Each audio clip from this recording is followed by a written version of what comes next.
All right, so for a quick recap, at the end of last session, you all had, or end of 2 sessions ago, you guys were engaged in combat with the Montebank slash Kikri, figure from Desto's past, um, and eventually were able to defeat her and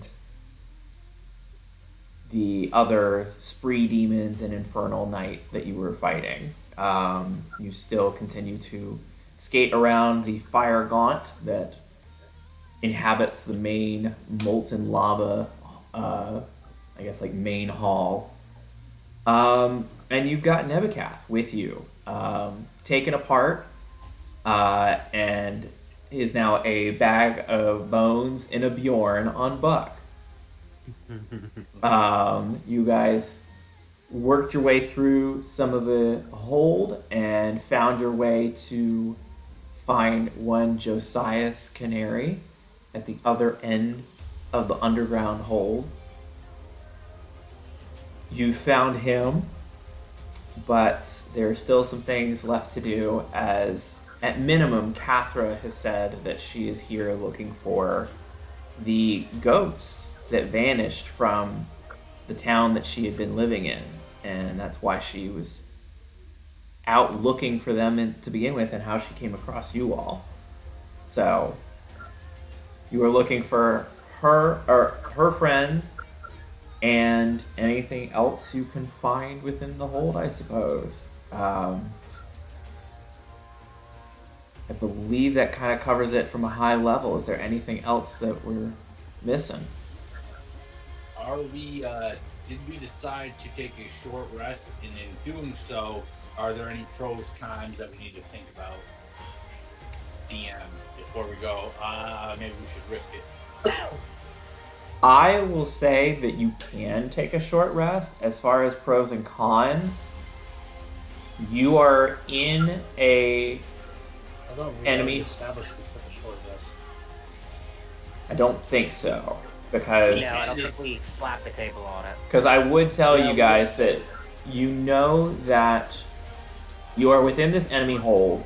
You have the option to kind of buckle down and take the short rest.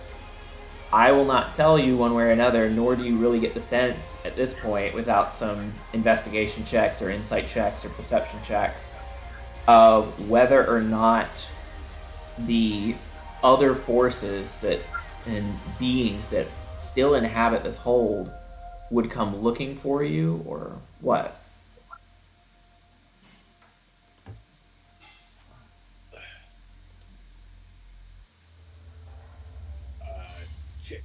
Can we ask the skeleton dude that's on the Bjorn, like, hey, are we good, or do you think people will notice that the Monobank's dead?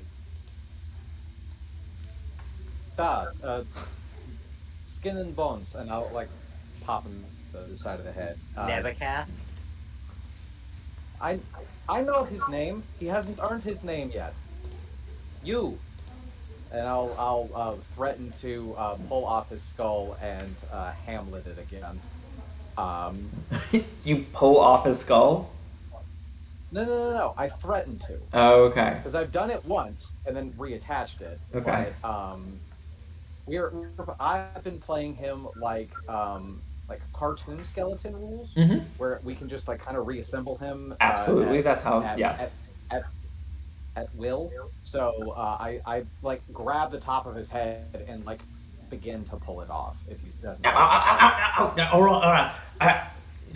I mean, you could try, but it's certainly possible that if someone comes and tries to check in, there's shift changes and guard changes, that you could be discovered or notice that someone's gone. I mean, if you just sort of plop right here without doing nothing, then yeah, someone will discover you. It's a fucking hole. We got prisoners and soldiers and shit. Like,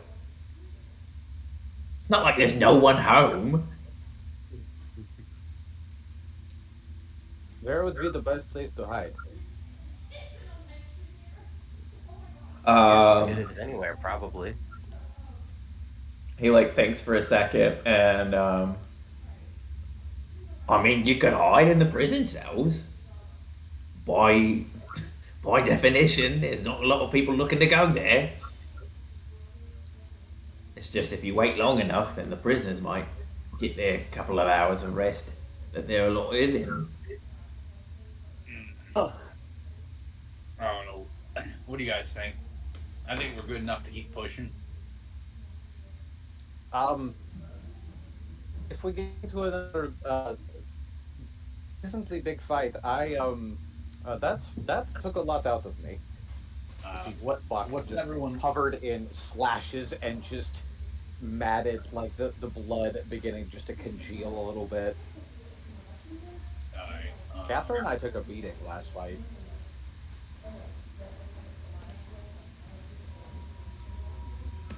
How much of a beating did I take? Slash Catherine. While Tyler's looking at that, happy session 50, everybody. Session Just, Really? Wow. oh no This shit. is session 50. No way. Damn. This is session 50. Unless I've miscounted, which Wow. is entirely possible. But I believe this is session 50 of New Ammolia. Damn. Look, how you looking? That somewhat tracks because I know that I had last session a session 30 just by Act 2. Yeah. So the first one kind of tracks because I do Act 2 session whatever Yep. at the top for my notes. And yeah, Damn. Act 2 session 30 was the last one, so that That's tracks. crazy. You will see that Cathra kind of like is feeling like for the wounds and like kind of tightening things where she can, and it's just like, yeah, no, I'm pretty fucked up. All right. I think we should take a rest. I think we risk it. Worst that happens, we're still gonna have to fight guys that we must probably have to fight again later. So, Well, For sure. Would it make sense to at least clear out the bottom level before we take a rest? Because what if they just go up and alert the upper? I feel like that's us taking a giant risk because a lot of us are hurt. I mean, On the scale of 0 to 119, I'm at 50, and that's a lot. that's my max. So, But when the barbarians plural, the tanks, the front guys are at half health or less, that is a problem. no, it means you're doing your job. Cathro looks at Ah, you, Sledge, well. and is well, don't you have like that in your role? Like, you got healing magic, right? That's kind of you're one of them healers, right? Yeah, I. What I was getting at, if we want to at least clear out the bottom, I can try to patch us all up and make us all good to go, so to speak. That's what you were getting at, huh? That's what I was getting at. Cathro looks at all of you confused.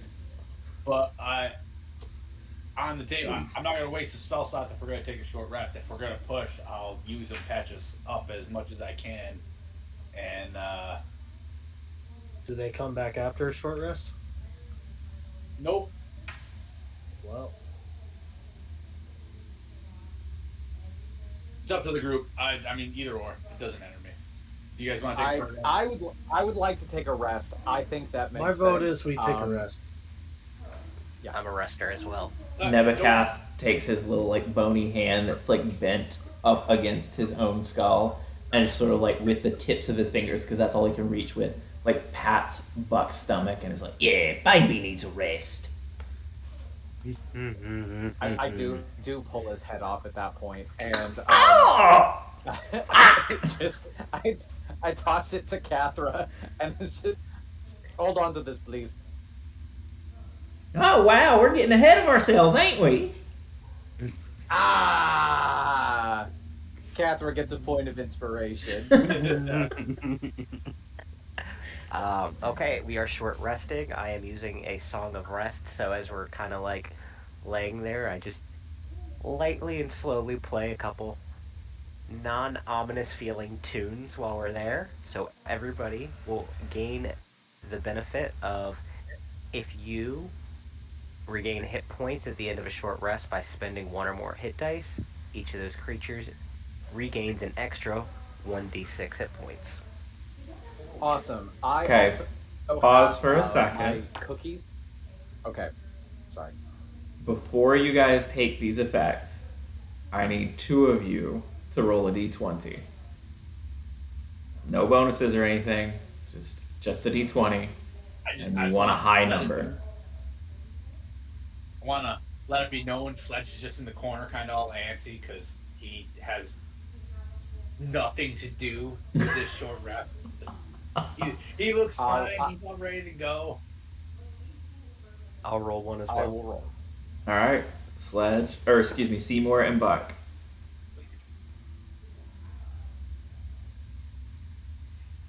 That's a nat one face. If I've ever seen Ooh, those are two bad faces. Mine was a 12. I hate you guys. It wasn't great, but it was. You said you want high, and that's not high. That's middle.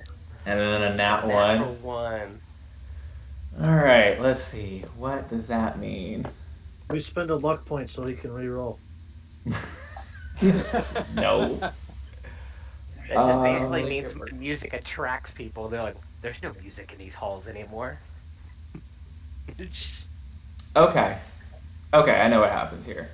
Cool. On a nat one, Buck, as you throw the head and hear Nebuchadnezzar screaming, you and Kath are like playing a game back and forth with the screaming head. And just a little too late, you realize you're attracting some attention. I need everyone to roll initiative as you see a number of phantoms show up at the door as I'm dragging them there. Oh my god. I love this game.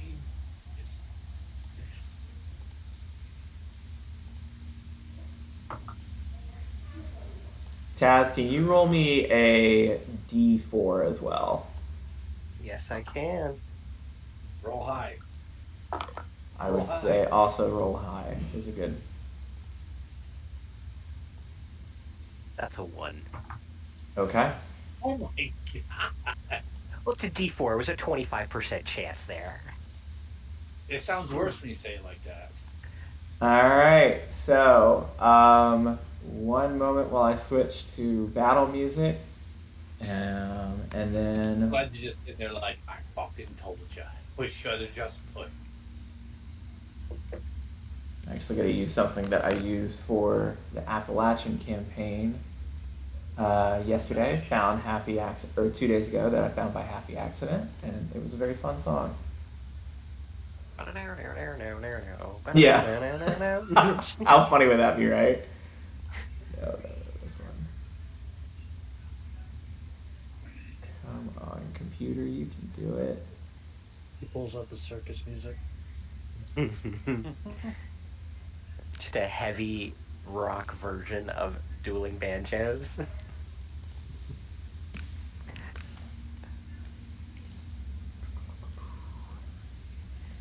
Wasn't expecting it to jump that quickly. So your Appalachian one, is that in person? Or It is that is. all online? It's in Okay. person. That's fun. So we've had to scale it up because somebody said that they might be moving. So I'm trying to throw all the stuff at them before they move, so I don't have to worry about digital. Smart.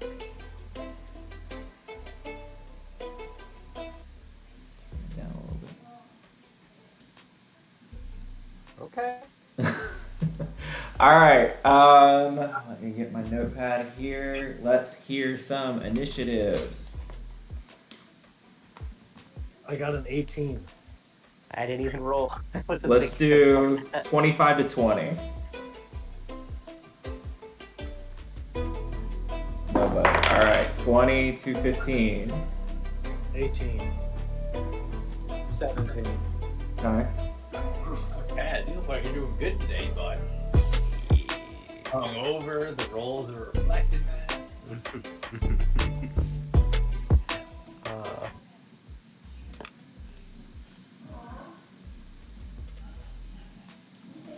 Alright, let's see. So Desto, 18. Buck, 17. Okay, and then 15 to 10? 10. 10. A fucking 10. Okay. You roll for Cathra? I did not roll for Catherine. Thank you for reminding me.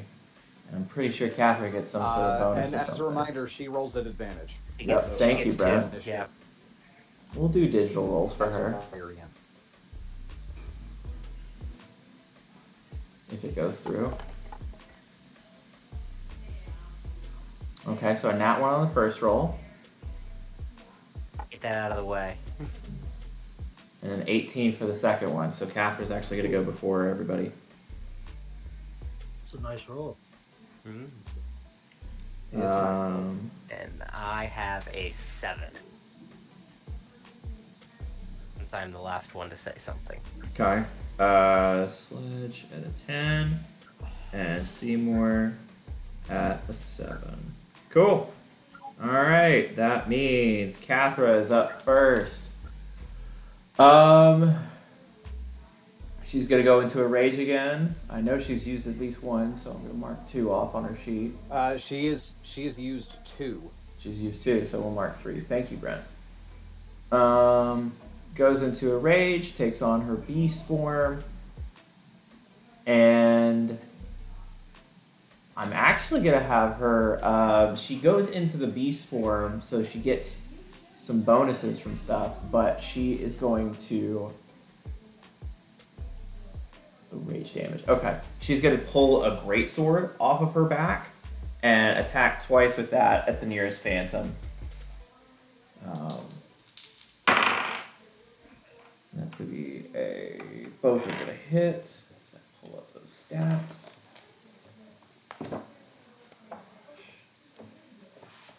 Did it go away? It did. Yeah. Yes. Cool. We'll come back around to that. Both hit, and then I'm doing damage, which is 2d6. 7 plus 6 is 13. 9 plus 6 is 15. So 13 plus 15 is 28. Plus rage damage on both is going to be... Oh gosh, what's your rage damage? I think it's flat +3. Plus 3, you're right. So 28 plus 6 is 34 damage to the Phantom number 5 as she leaps into action in the doorway. It's going to do a good amount. Oh, wait, that actually cleaves through Phantom. And does 10, cleaves through the Phantom, does some more damage to Phantom 8. Phantom 5 is gone. And that will be her turn because I bonus action raged. Yes. Actually, and she'll retreat from the doorway so that she can give y'all space to attack, space to work. Desto, you are up. All right. There we go.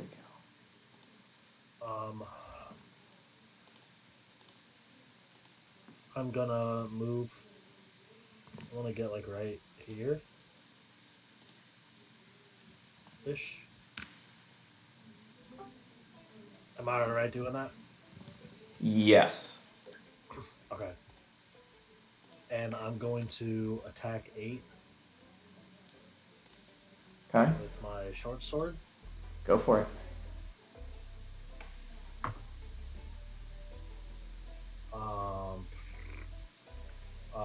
16.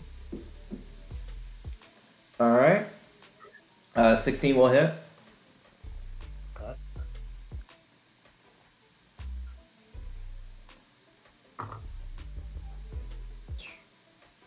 Terrible rolls.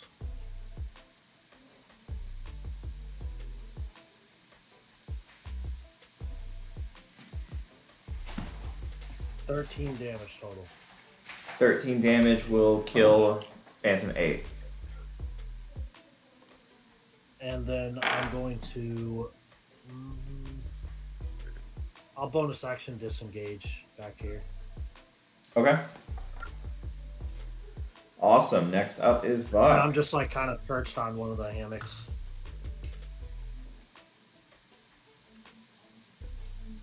Alrighty then. So DM, could you Mhm. please tell me what this skull is in front of me? I believe that's Nebucath with you. Nebucath. So we can move him out of the way because he is just a skull that is on your, like, you've been tossing him back and forth, and we're gonna say that you're holding him right now. Yes, if we could do that, that would be swell. Yep. Alrighty.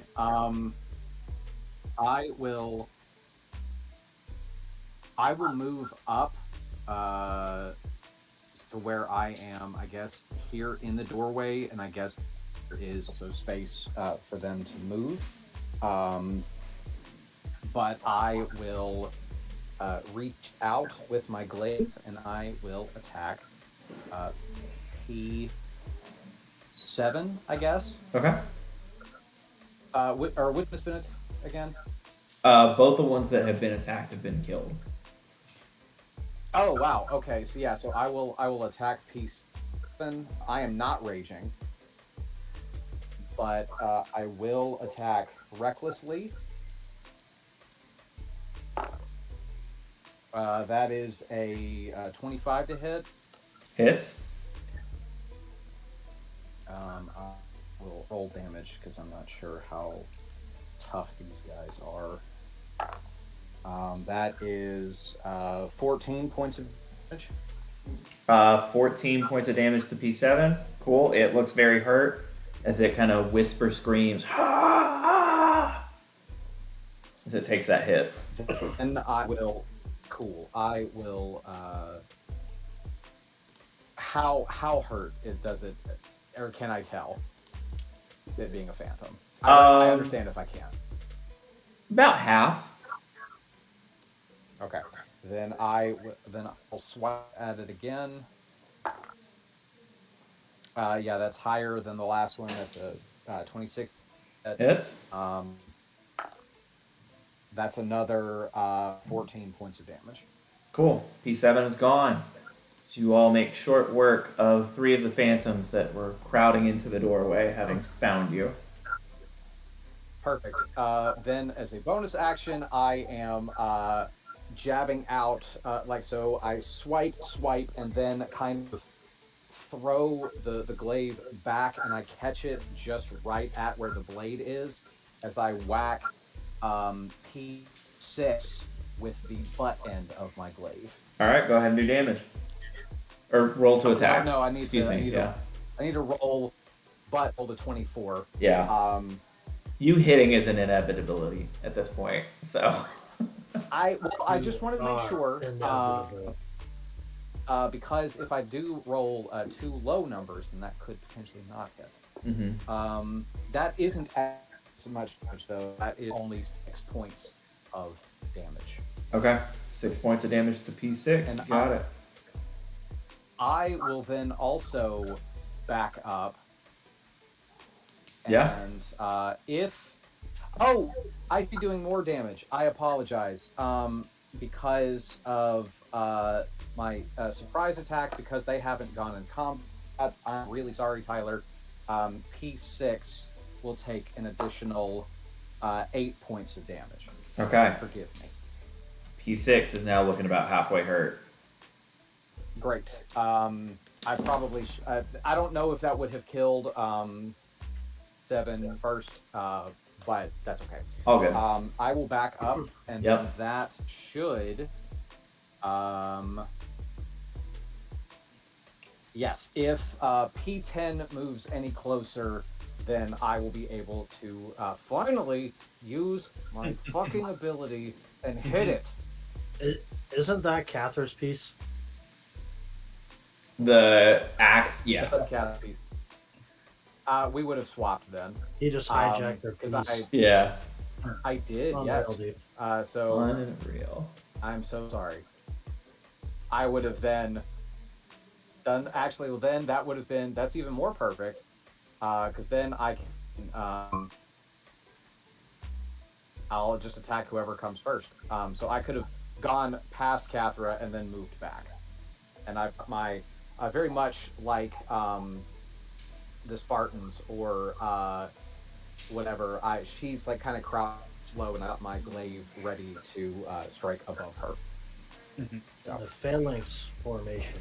All right. So yeah, Very you similar. guys see that as you hear the phantoms congregate outside the door, Cathra is the first to leap up and attack, and immediately just makes way with her swipe for Desto to leap over her and start attacking. And as he's spinning this whirling dervish of blades, he also makes room for the next person, and Buck wades through and slices twice. The efficiency here, uncanny.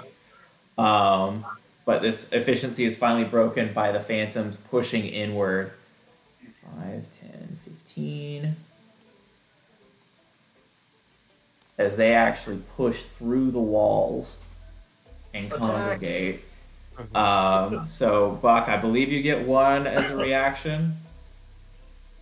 Yes, I will. Which I guess whichever one moved that whatever one got there first. So I think P6. that's probably been P6. Yeah, P6. So I will. Hold on. Let me check to see if I'm allowed to recklessly attack not on my turn. No, I'm not actually. During this turn, yeah. So I can't on this turn. This is not my turn. That is a dirty 20 to hit though. Hit.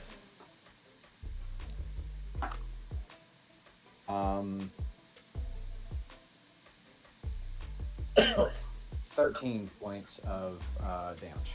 P6 is gone. And that would have been Cool. Alright, so I can get rid of another d20. P10 and P9 push in, and one of them lets out a chilling moan. I need everyone to make a wisdom saving throw. And Josias will do so with disadvantage. For Tyler, I have a 0 on my wisdom save and a -2, which That's I have a unfortunate. -2 on this roll. This isn't fair. Sledge got a 14. Oof. I got a 16. I actually didn't do bad. I got a 17. Seymour got a natural 1 for a total of 2. Okay. Actually, because of my luck stone, it'd be an 18. Alright, so here's the deal. Josias failed, Cathra failed, and Seymour failed. Which means each of those three is going to take 10 points of cold damage. As you see, Josias is knocked unconscious. Bastard. Let's see here. Cathra rolled a 7, which is... yeah. So Josias is already knocked unconscious. Cathra's going to take 10 points of damage. Cathra and Seymour are both frightened and paralyzed.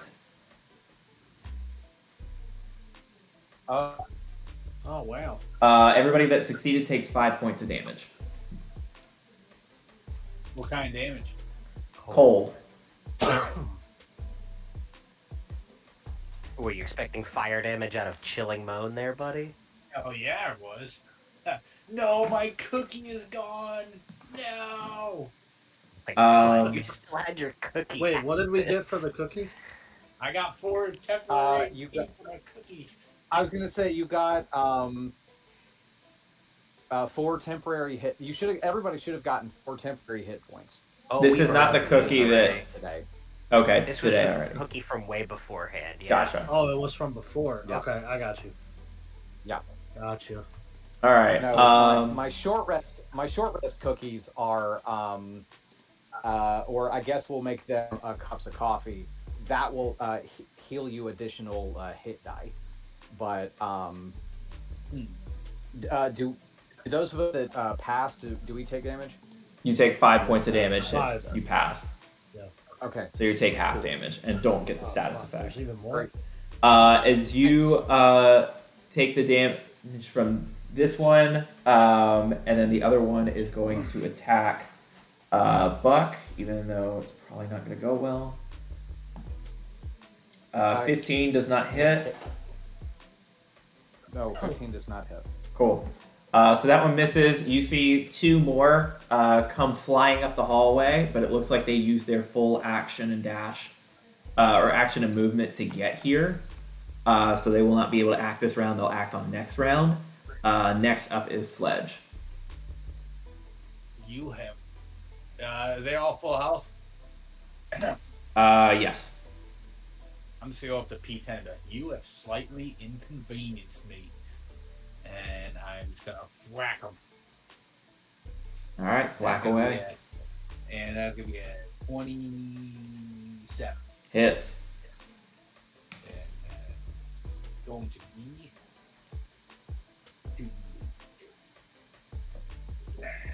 That is going to be 1. Of course, I rolled a 1. 6 points of bludgeoning damage and 6 points of radiant damage. Okay. P10 looks about halfway hurt, but still has some fight in him. And It's just in front of you. You said Cathra, Seymour, and Catherine and Seymour took full damage and are frightened and paralyzed. Josias is knocked unconscious, and on his turn will make a death saving throw. Damn it. All right. Well, there.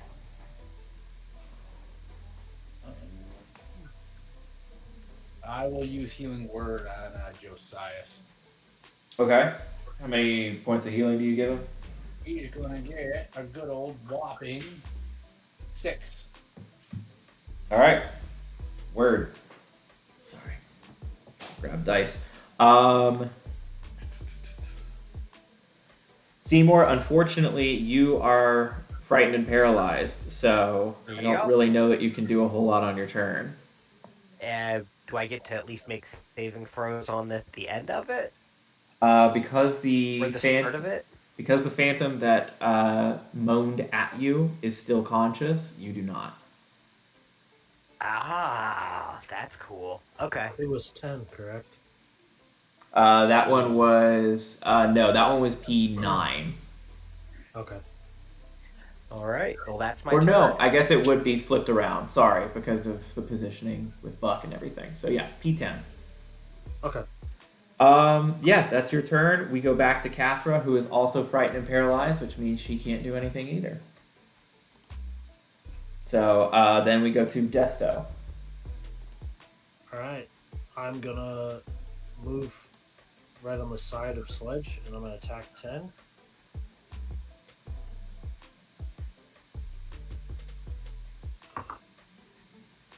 Uh, 24. Okay, hits.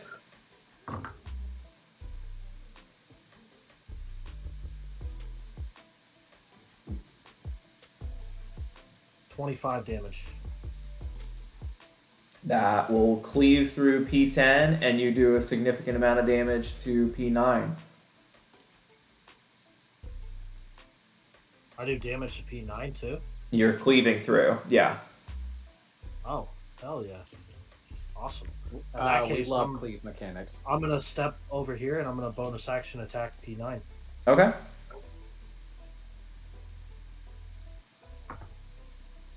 That's gonna hit. 8 damage. Okay. 8 damage. It looks like P9 is just barely hanging on. Okay. Yeah. Yeah, I'm gonna stay right there. Okay. Sounds good. Yeah, Desto, seeing the room filled with fear and a couple of your party members paralyzed and Josias on the ground but being roused by Sledge, you leap into action, eliminating the source of fear and doing a good amount of damage to the other one that is in the room currently. Next up is Buck. Cool. So P9 is still alive? P9 is still alive but barely hanging on. Okay. Alrighty. Damn it. I need to ask because technically, I don't know if I can do this, but am I allowed to use my bonus action butt end strike before I attack with my main action? If you commit to that being the only strike you're going to do on P9, if you miss, you miss, and then you would move forward and attack P3. Okay. P9 looks like it's about finished, right? Yep. Okay. Then yes, I will do that. Thank you, gracious DM. I will accept the attack of opportunity if it so comes. So here's my bonus action attack on P9. That is 2 15s for a total Hits. of 24. Ooh, that is 9 points of damage. P9 is no more. Perfect. Yes, I will scooch around. Actually, I don't even think I need to scooch. You just push forward. I don't need to scooch. I don't even need to push forward. I just can still just lean a little bit over Cathra as I stab into P4. Mm-hmm. Because fucking long arm. That is a nat 19. Hits. 11 points of damage. Okay. That Second hurts. Attack, it is a 19. Hits. That is only 8 points of damage. 17 total. All right, yeah. P4 is looking very, very hurt, but still hanging on. That is my turn. All right, it is their turn. So let's see what I can do here. Do this 5.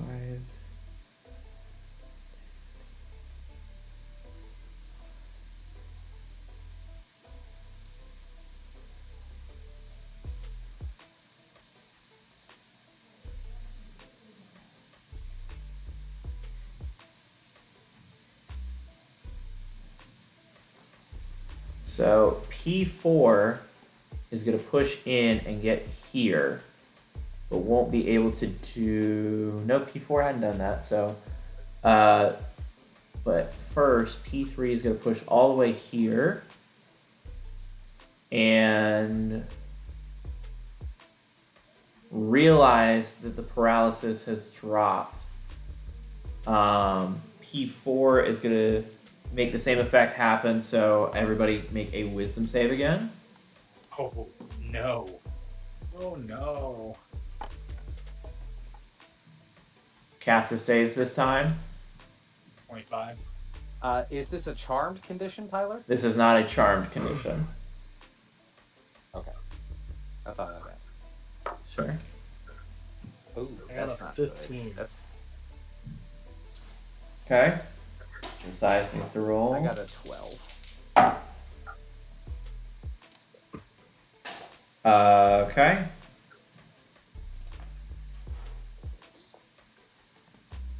Josiah fails again.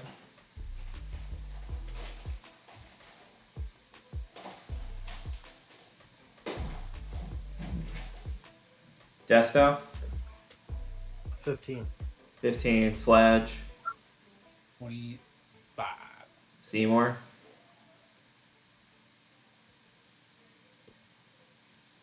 I am so sorry. What do you need me to do? A wisdom saving throw. Wisdom save. It's happening again. I also have disadvantage on this. Why is no, that? Source of Fear is gone. Yeah. Right? Yeah, so you're Okay. starting flat, so you are no longer paralyzed or afraid.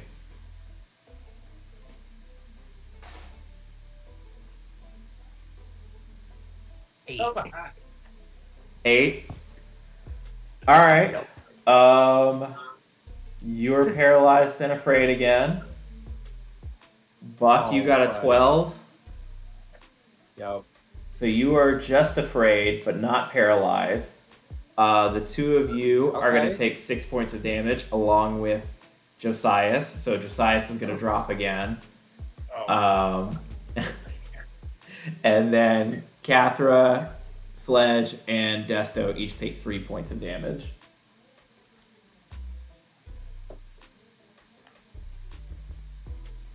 And as you see this chilling screech go off, you see Seymour's body lean into the wall behind him as he slumps to the floor. Oh. Alright, well, I hate to do this to you, but based on how my P3 is fuck. positioned, can you go ahead and make or mark down 2 death save failures? Ooh, Wait, that was with your short rest healing? We didn't get short No, rest. we didn't get that yet.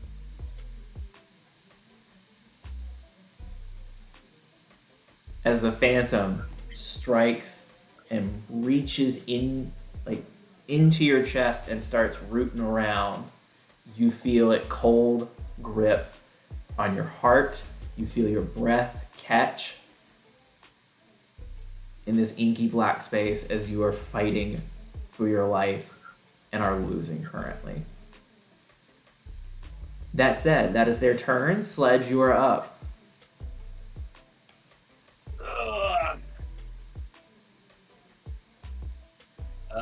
Which one did the shriek? P4 did the shriek. P3 is the one that's actively killing Seymour. Alright, I'm gonna go attack P4 with a strike. That's going to be a 25. Hits. 24, 25. So it's going to be 11 points of bludgeoning, 3 points of radiant. That and the damage that was already dealt to it by, Buck. You cleave through P4 and do a little bit of damage to P3. Cool. So Seymour is no longer paralyzed if he is able to get up. And not knowing that he was trying to steal people's souls like a fucking douche. I think you Sledge can is see going- it. Like, not to like push against whatever your plan is, but I do think that you see this ghost like reaching into the chest. No. I'm saying Sledge has no idea Seymour was trying to. Oh, okay, From gotcha. earlier, Yeah. I have no qualms. I have no Yeah. side things Okay, to I say see. about You're how saying I have no this- hesitations, even though. Yeah. Okay. Gotcha. Even though irony. And I'm going to give him a healing word. Okay. Come on, Seymour, we need you. How many points of healing do you give him? I will tell you in a second because I have to roll it here. Ooh, I gave you maximum 8 points. All right. 8 points of healing to Seymour. Seymour, you are brought back up, coughing, sputtering, however you envision that. We're looking at Brent's carpet now. Nice carpet. And That was weird. Sorry about that. you're good. It's just like, what's happening? Yeah, so Seymour, you pop back up. Sledge, unless you have anything else to do on your turn. The only thing I guess I will do is run up and get in P3's face. Cool. Because I still have movement. Seymour, it's your turn now. Am I still frightened or paralyzed? Neither, haven't because actually P4 made a has been saving eliminated.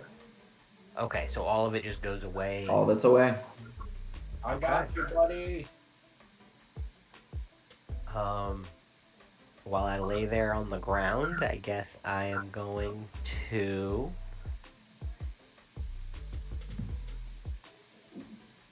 look up at this creature, and even though he's in melee distance from me, Mm-hmm. I am going to just wildly let out 2 Eldritch Blasts at him. Just to, just to get out. Knowing that Just to they're at try to do disadvantage. something. Yep, knowing that they're at disadvantage, I think if I just came to with a creature over me like that, Sure. I would just just try. Mm-hmm. Just try to hit him with something. The lower of that is 6, so 6 plus 9 is 15. Still hits. Alright. And I got another 6 on that one, so that is 2 15s to hit, which Both hit, hit. so I get 2 d10s. That is... Wow. 29 damage. Jesus. Got a 9 and a 10 on those. Yeah, you panic. Come to, and this phantom is over you, reaching into your chest, and you I think look and feel it, kind of this icy grip on your heart, and very quickly throw 2 Eldritch blasts at it, and blast it, and create a crater on the opposite wall, as stone kind of shatters in the room, or sprays in the room, and you all are out of combat.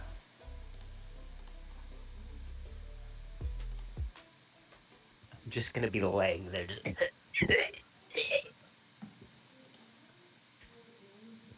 I'll This fucking pick sucks. up Cat's head and just stare at him. I fucking told you, you attracted attention and you were fucking throwing me around. I'm gonna go to Bobby Joe's dad and try to stabilize him, bring him up. Okay. Yeah, I Um, will close and bar the door. I fucking told you, so just stop pushing instead of being. all right. So are you doing a spell, or are you doing a medicine check? I want to do it because if we do a medicine check to stabilize him, then he can just take a short rest and be fine, right? Yeah. Okay, I will try for that then. Oh, it's a nat 1. Or excuse me, it's a short rest would just. He wouldn't be back at full, but he could do something. All right, a nat 1. All right. Yeah, I got that. Cool. So he's already rolled 1 death save because of initiative order. Nat 1 is going to accelerate his next death save.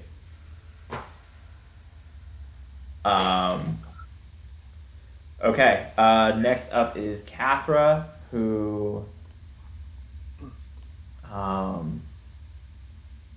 doesn't have anything for this, but I guess we'll try and give the help action to Desto, even though she's not really trained with stuff. Actually, no. I'm going to say no because she doesn't have proficiency. She can't really help. She's just going to clear out. Make room for y'all to help figure this out. Desto, you're up. All right. Damn, I fucked up.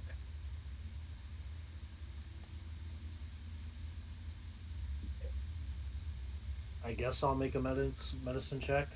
Okay.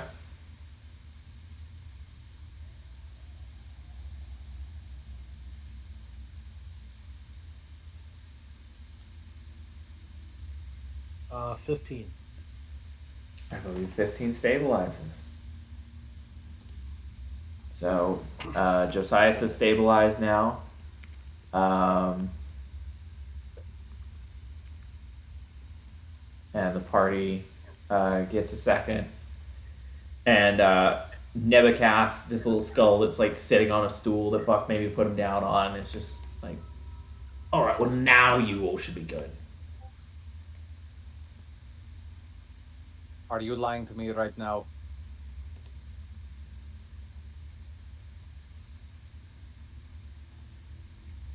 You should be good. That feels like a weak wording for a lie. I've got an idea, guys. Push I everything also to the have an walls in idea. this room. That was going to be my idea.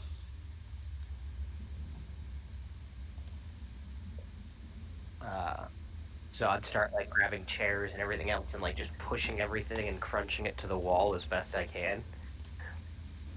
And then I kind of like eyeball measure some stuff out. I'm like 10-ish feet. I'm like, all right, this will work. And I cast Liamon's tiny hut inside this room. Okay.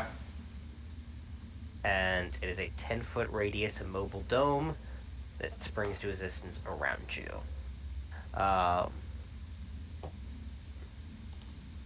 In theory, it's enough to fit in this room because it's like a 10 by 15 room. That it would kind of just snug on the walls and do that and just kind of plop in there. Is that fair? Yeah. All right. And then everybody get inside.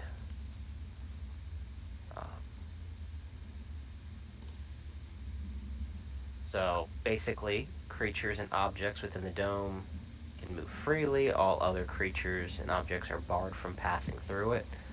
Spells and other magical effects can't extend through the dome or be cast through it. So I basically pop this down and be like, if we need a short rest, let's just do it in here. It's worth using a little firepower right now like this to just make sure we're safe for a bit. We need to get Bobby Joe's dad up and running. And we need to make sure that we're all able to get out of here. Because at this rate, I have a feeling we're going to run into that dragon with the luck we're having. Seems likely. Unfortunately. And as I make my way into the Making his way. interior of the hut with everybody there, I like gesture people to have like Cathra grab Josias, and I kind of just sit next to him and begin just playing this sad, slow song. But something more like country-esque, given that I feel like it would be fitting for him to hear, given that that's the type of folk he is. Mm-hmm. And I would play some music while we're resting, so that we can get that thing I talked about earlier. At some point during the short rest, I'm gonna go up to Seymour and just ask, hey, is it okay if I get that cape back? I thought I already handed it back to you. Here. And I'll take And it. at this Thank point, you. I've like I know I said it last session too, but I'm back in my normal form. I realized that all these things can see through it. I was like, this was just a dumb plan, and you know what? I'm sorry that I had to use a cheap parlor trick like this to no avail, just to cause you more pain. And I'm sorry. I'm gonna look at him and just like put my hand on his shoulders, like it was a plan. We needed one. We made a decision and stuck with it. I'm not upset about it. Appreciate that. While that's going, I have made a special pot of tea, we'll call it. And anybody who is regaining hit dice can add an extra 1d8. Do you roll, or do we all individually roll? You roll. You're rolling. So if you're rolling hit dice, add 1d8 to it. Oh, this is so. The T's not a temporary HP. No, this is you are regaining hit points. Gotcha. Cool. Thank you. So if I don't know who all is doing hit dice, but I have enough to give to I was. everybody. Yeah, and so you also get 1d6 as well as long as you expended 1 dice for what I can do. Nice. Okay, so that's a D6, and then I need a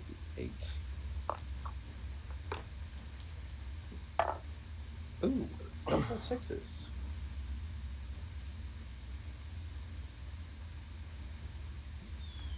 I don't want to alarm you guys. Damn it. I had to regain 4 HP. It's been a hard, grueling time. Yeah.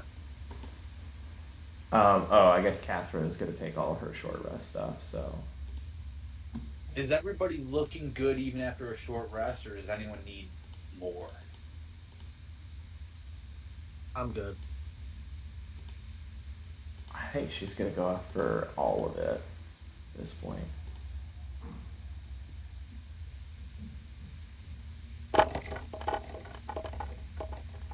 Ooh, some good rolls. Yeah, I got some good ones too. I used five dice, the extra one I got, and the extra one that Buck gave everybody with the 1d8, and I am 48 out of 50. I am. You only got 50 Hold HP. on. We gotta boost you up, baby. What's your con there, Seymour? 12. Jesus, we rename you Con. Let's go. I'm Tyler. Mm-hmm. Am I able to roleplay something during this rest? Sure. Something else. Yeah. So during my No rest, role I'm play. gonna kind of You know go me. to like one of the edges of the hut that's like kind of away from everyone, and I'm gonna actually sit like Indian style and meditate. Ooh. Mm. Okay. Um, This is the music that Seymour's playing, I imagine, or something like this. this is perfect. Des, are you said you're meditating, you're just kind of centering yourself? Are you reaching out to anything or any Um, one I wouldn't or say I'm really reaching out. I'm just kind of gonna meditate, and okay. I'm gonna think of my father because this is one of the things that he was teaching me before he ended up passing away. Okay. But not necessarily reaching out to him. Just kind of, I'm just gonna do it and think of him, like his Yeah, memory. absolutely. All right. So the party has short rested. An hour goes by. What bonus should I give Josias when he's doing his short rest roll? Plus Um, So 10. if he hears the music and expends at least 1 dice to heal Mm-hmm. himself, he will get a +6 or a 1d6 in addition to that. Okay. and the same thing for me, except if he is regaining using hit dice, he can add a D8. Okay. So he should have probably what? I think commoners are a d6 or something or whatever, but it should be Well, what, I 3 mean, dice rolls. commoners are yeah. It's a. I guess we'll say a D6 to compare it to like wizards or whatever, but Maybe a d4. yeah. So he is about half health, you'd say. He's looking okay. He looks like he gained some back, but is still looking a little rough. It looks like this prison wore him down a bit. Awesome. Not awesome that happened, but awesome Right. that hey, at least he's up and moving. But if he's up and moving, I would like to turn to him and so hey there. Sorry about all the commotion and stuff. Seymour.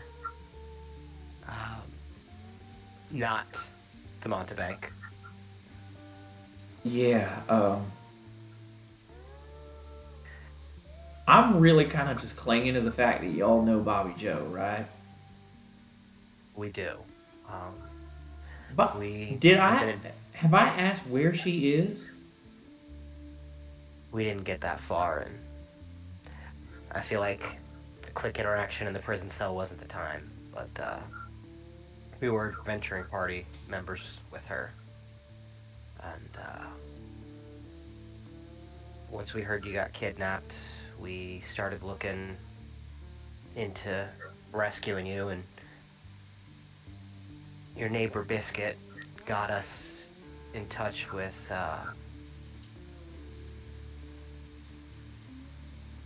Bonapare. And Hmm. we took a gamble with that deck of cards of his, and she just dropped. She's alive. But So is that what Bo offered y'all as payment? no, that was something totally different. We were there and took a gamble and took a risk because he had it out. It was like a game. Hmm.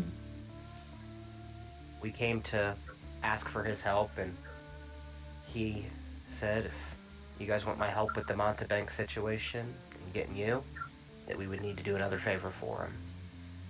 But we just didn't quite have the time. Y'all y'all needed to do a favor for him. And you like see he starts to get a little mad before just the emotion starts to wind him up a little bit, and he starts like leaning against the wall again and breathing heavy. I thought that's what I was paying him for. You were paying him. What were you paying him for? To get rid of the Montebank? Well, not to get rid of the monobank, but I mean, I was paying him a, what did he call it? A protection fee once a month. And you see Seymour's eyes start to get a little sharp as he like. So you're telling me that you're paying that son of a bitch for protection, and we went to ask him to go get you, and we offered to help? Motherfucker. Maybe he forgot, or maybe I don't know. I forget. Did I sign something? I don't remember.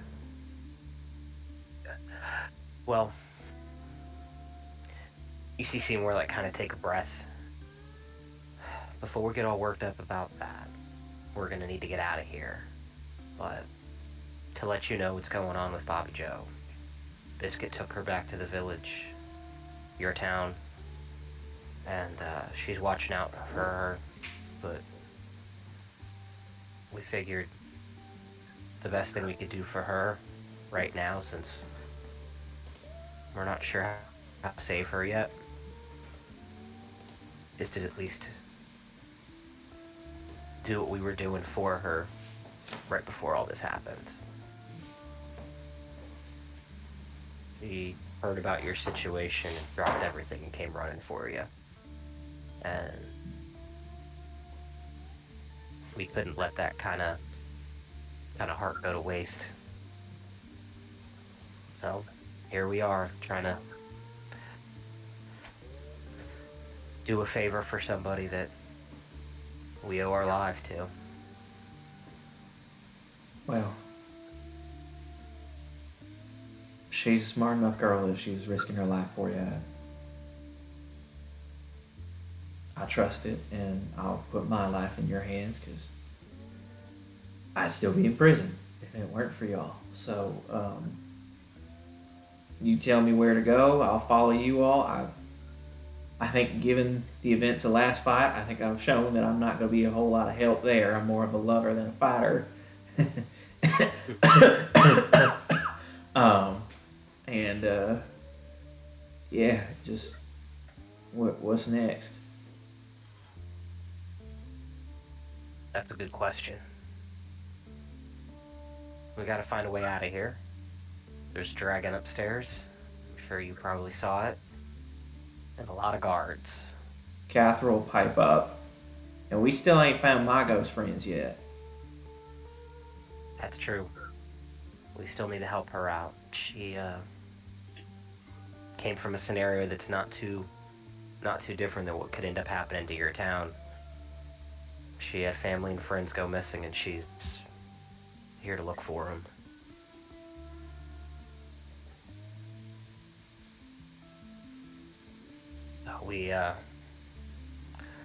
We're gonna be in here for a little bit longer, so we'll do our best to try to protect you.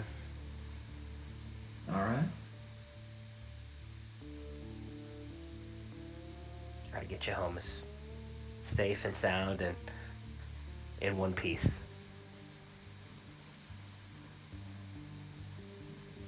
He just sort of nods nervously and is like trying to think, but you also see him like swaying a little bit, very clearly lightheaded, and after a second, he just sort of like focuses on maintaining himself upright.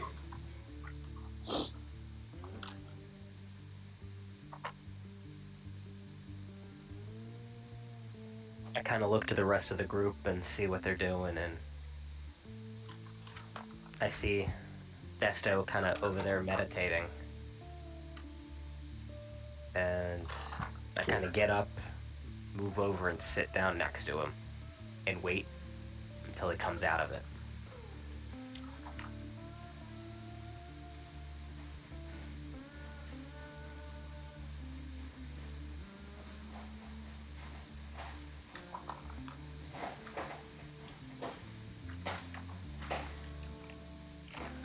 I'm so sorry. Are you waiting for me?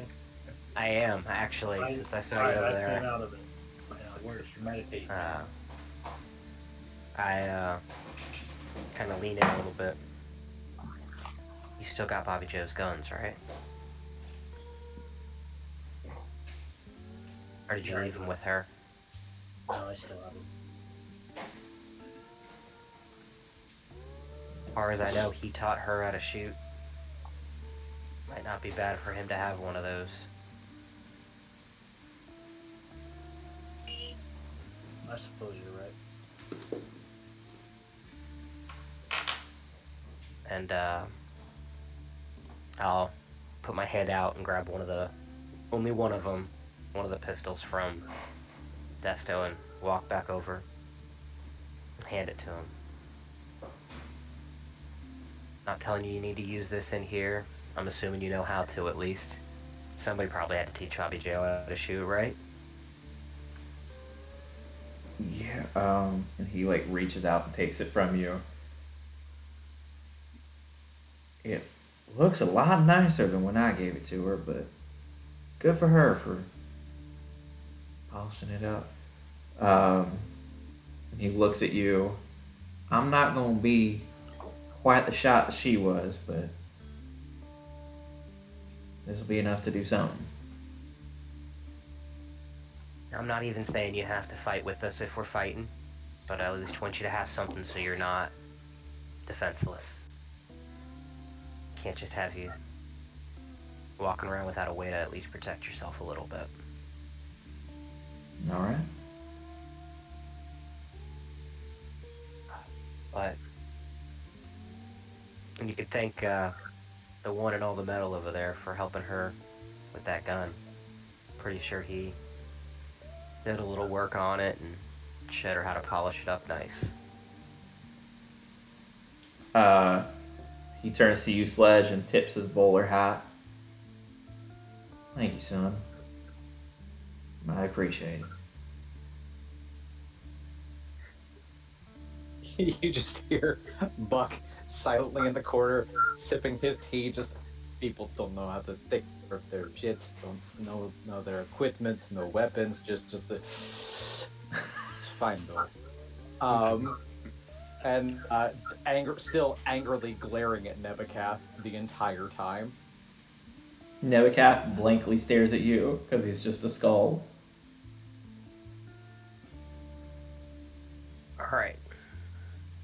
We need a plan. We need to find Catherine's friends, and we need to get the hell out of here.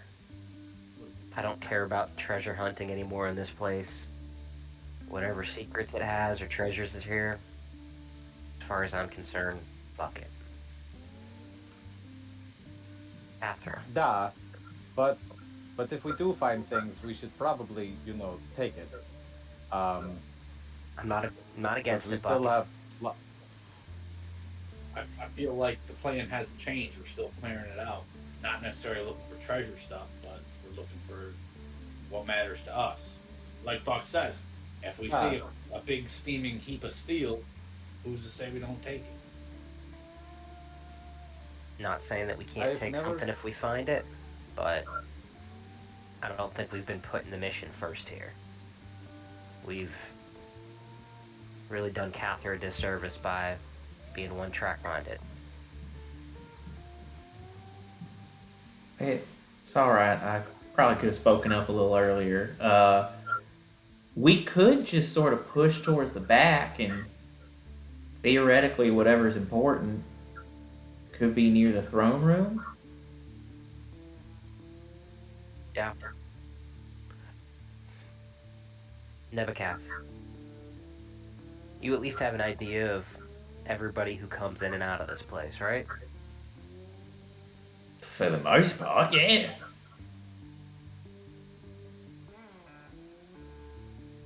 But she's talking about spirits and stuff, right? He is, but isn't that part of... I look, gesture him. You can work with those guys, right? Like, you got phantoms under your charge. Spirits are kind of around, right? I know my spirits. I don't know about someone else's spirits, and we've been bringing in physical beings like bodies, and we've been using them for work and stuff. As far as um, ghosts or whatever, that's no, that'd be handled by the Montebank herself.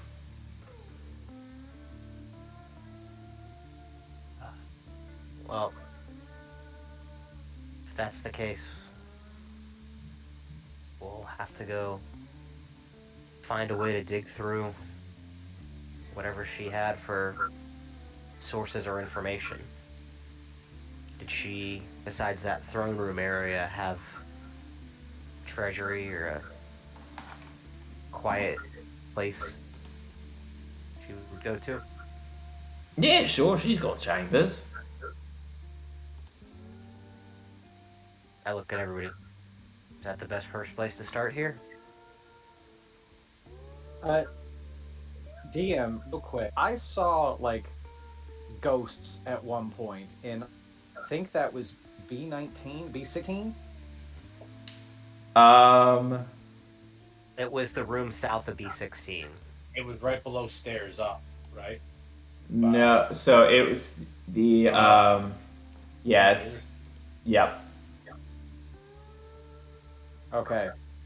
It is at that point that I will pipe up and it's like, I'm only just now remembering, so please don't be upset with me. But I saw something in there that wasn't on the material plane.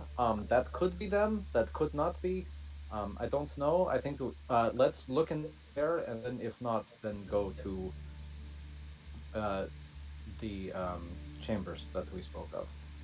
Okay. And we'll pick up Nebuchad's head, and it's like, now you're going to pull your weight, okay? You're going to clear the way of people in the hallway and help us get through without any more violence. Cool?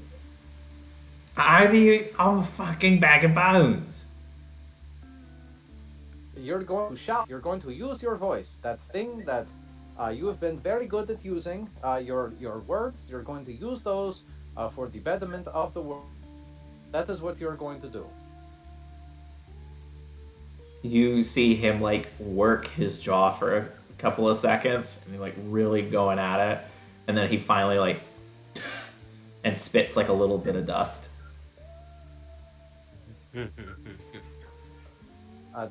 can I do anything to help you? Do you need a little bit of water to like clear out any dust that may That be was in supposed to. there? I Or forget sometimes that I was trying to hawk up a loogie and sort of dismissively spit at your feet, but I don't have any spit no more. So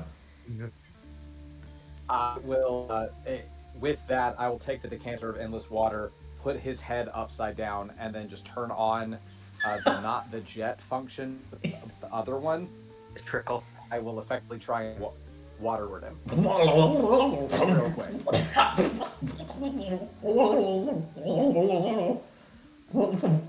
And then I'll take it out, and then I'll tap his head against the wall and just matters.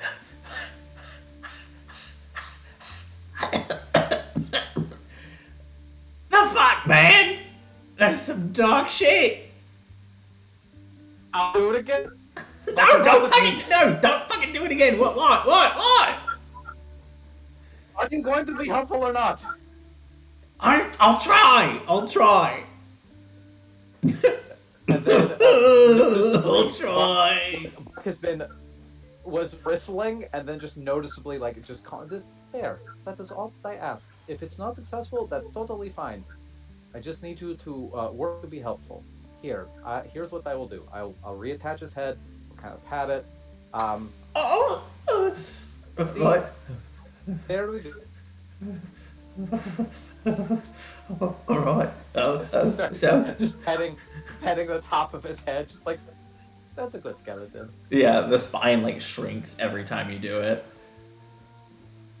Cool. Which way are you going? We are, I believe, as a group, heading towards the spirits room first. Over Okay. here. This room. Okay. Just walking straight there. I think so, right? We cool. Yeah, You let's can't fucking walk do it, boys. straight there, because there's curves in the hallway. But yes, that we're Direct. without stopping. Cool. You work your way over there. Let's see. I'm gonna grab Josias, but he's definitely gonna be at the back of the pack as y'all work your way over there. Most important question, I guess, establish your marching order, but who's in front? I'm okay with being in front if you want. And then Buck could be behind me with his glaive kind of over the shoulder. Yes, and then I will also have Nebucath kind of up front, ready to be like, oh, make way, like get out of the hallway, kind of thing. He's just kind of like sniffling and muttering to himself, unless you like jolt him, in which case he'll be like, "Wheel, please wake up, make way." No, I am basically he just needs to head on a swivel, and if he will be our potential first line. But Okay. I've tortured him enough, I think. Sledge, you open the door. Yep. I would say I'm behind Buck and next to Josias. Probably try to keep him towards the middle or back just so that he's not easily targeted. Okay. You open the door and see a room coated in solidified lava that resembles undulations of waves on the sea. You see, standing or hovering above these solidified waves of lava, are what appear to be two and many at the same time forms, as though ghosts have been compacted in on themselves and pushed together in order to form these two giants.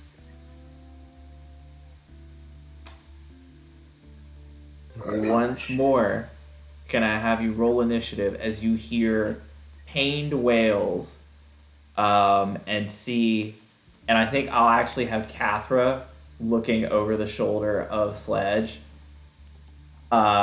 say, "That's them, but their eyes don't look right." And we will go into initiative one more time. How big's this door? How the fuck did they get in there, Tyler?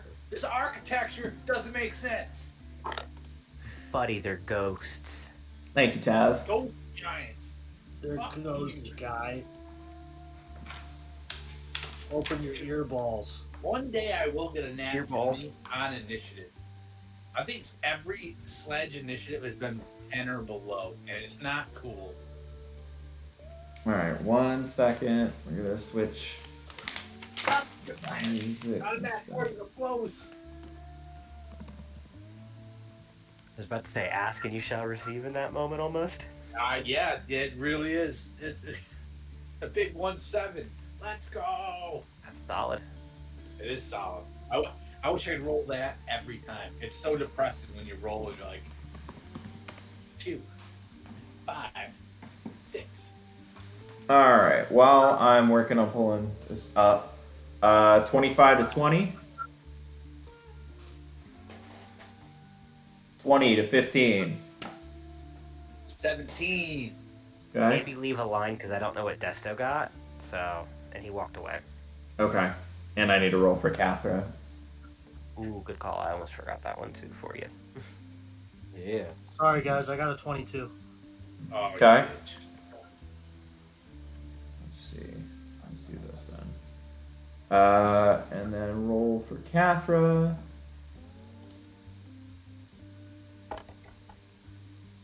First one's 11 plus 5, 16.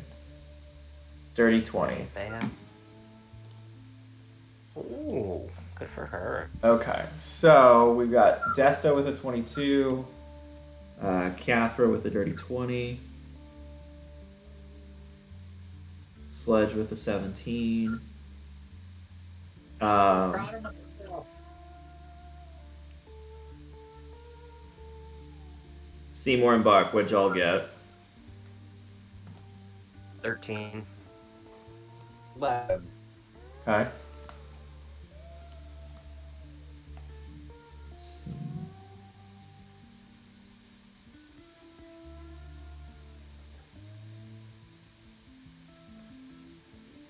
Got it. So first up is going to be Sledge. I think this is what I want. Why Sledge? Or excuse me, not Sledge, Desto. I'm so sorry. Trying to do Okay, 4 different Seymour, things here. you can stop playing that shitty music. Yeah. I'm working on it, man. My computer's slow. I don't know what's going on. It's like the, Sorry, guys. It's Is it my turn? Yes. it is. Okay. Jesus Christ. All right. Music is fire tonight, Am I able Tyler. to kind of like creep along their side, like Give sidestep yourself along here? inspiration. Thank you. Did you hear me? You're creeping inside? Am I able to like just creep along this side? Yeah. Where's the door at? Is it right here? The door. Oh god, where did it go? The door is. Right here. Orange. Yeah, that's what it looks like. to me. Yeah.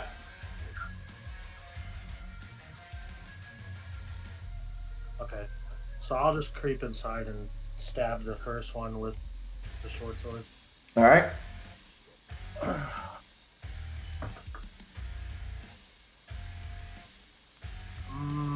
I don't think that's gonna hit. 16. 16 doesn't hit. Okay. In that case, I will.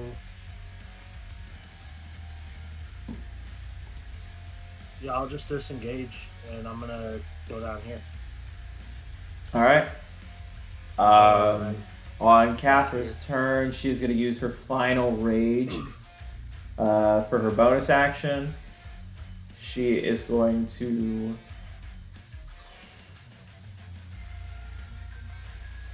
I think she's going to recklessly attack.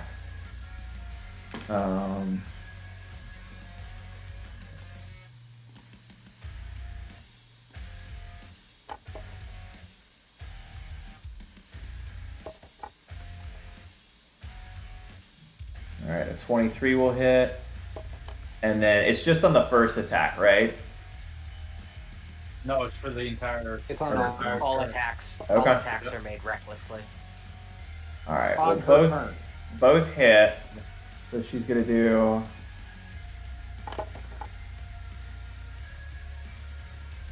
9 plus 3 is 12. 11 plus 3 is 14. So 26 points of damage to the, I guess, HG2.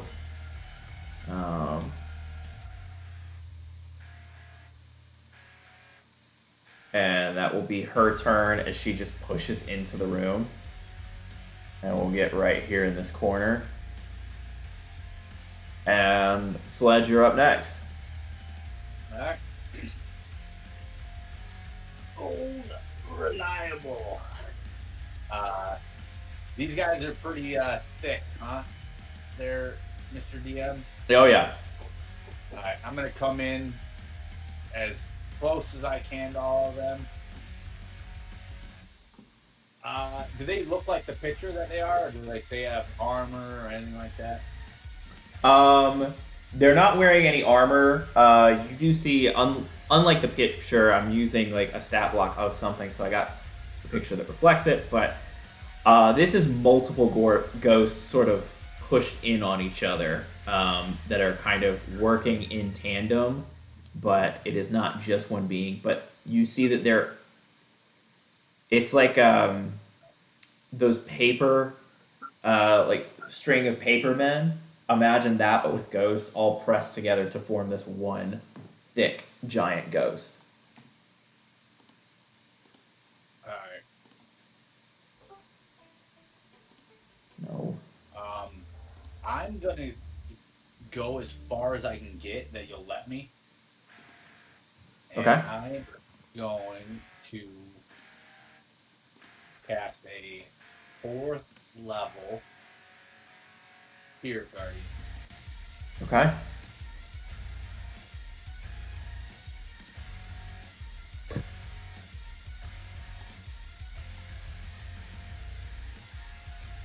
Yeah, you cast 4th level Spirit Guardians. All your dwarf daddies pop up and fill the room. Spirits on ghosts enter the fray. Yeah, I believe. And then, yeah, I'll just need everyone to make I don't know if it's 2 entities or a bunch, but 17 wisdom save is what they have to beat. Wisdom save, alright.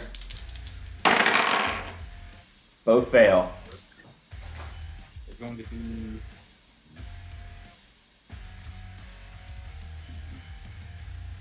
18 radiant damage. Okay. 18 damage to both. And then I'm going to sit there and with my bonus action, do nothing because I cannot cast spiritual weapon. So I will just sit there Okay. and chill. Sounds good. HD2 has already taken a good bit of damage and is looking hurt. And I will want to just to say just for details, I have recognized Mr. Skeletor as like a friendly as well as Bobby Joe's dad, so they are not affected for the duration of Spiritual Guardian. Good to know. Cool. Yeah, you charge in there, you call out your spiritual guardians. I think Capra will say, like, all right, let's take him down to 0, but don't kill him. And, however, with that, it is their turns as each of them... Need to make a save. Okay, on their turn as well. Got it. That's a nat 1 from one of them, and yeah, so go ahead and roll me damage. 21 radiant damage. 21. Cool. I'm going to give you half credit on the one that got a nat 1. So, so we'll say 31. And then 21 radiant damage. Damn, dude.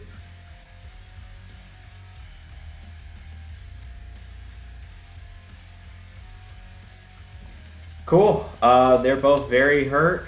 And they're both going to attack you because you're the one in the room. The 21 hit. Does not. How about a 25? It does. Okay. Let's roll. Okay. All right.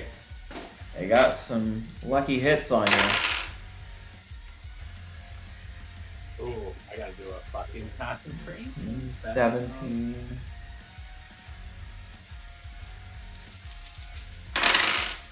2. Jesus.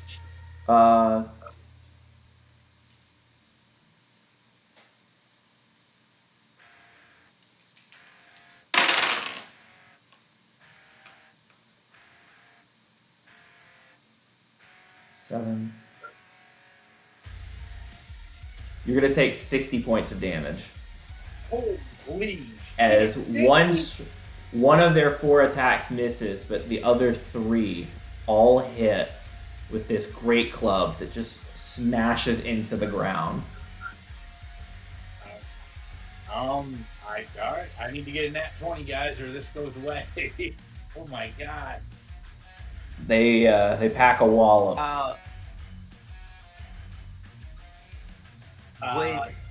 Would you do it individually since it was 3 separate attacks, or no? Ooh, that well. Yeah, Yeah, I think that's right. So it's you would do 3. it separately. It would, yeah. Fuck. Dad, I got a nat 20, you bitch. I hate you. Dude, that's your I first hate one you. then. It's great. No, it's absolutely. If you got a nat Well, I 20, was trying you to got help success you. on 2 of them. So you just need to Okay. succeed on 1 more. And the damage for the 1 more that you're trying, yeah, it'd just be a 10. Okay, cool. 10. Oh, dude, nat 20, let's go. All right, yeah, you're set. You are driven into the ground like cartoon crater outline of Sledge as your armor actually, for the first time in I think the entire campaign, like dents in on itself as Sledge takes a fucking beating from these 2 great clubs just bashing him down. And all the while you're being pressed in like a compacted recycled can, you are maintaining concentration on those dwarven spirits around you, not a waver for a moment. Guys, good news. The armor's holding up. Bad news. My skin is not. Seymour, Just a quick question. yeah. Is the strikes, is it from a magical club or no? It is not a magical club. Okay, and you said I got hit 3 times because I'm gonna negate 3 for every strike. Okay, cool. So you would take 51 points of damage then. Cool. Thank you, sir. You are welcome. Okay, Thank you, good. sir. Seymour, you're up. Hey. I will say I it gave me a am- little bit of joy to hit Sledge that hard. Yeah. I need to get more AC. I need to get more armor somehow. Step into the doorway. Okay. Or towards the doorway. I can look in, and I'm just gonna see the first big one. Now, can I fire a spell like Eldritch Blast non-lethally? Yeah, we've done that before, I think. Okay, I just wanted to make sure, since Cathra asked to keep him alive for as best we could. And I'll fire 2 Eldritch Blasts at it in hopes that I'm wounding without maiming. All right.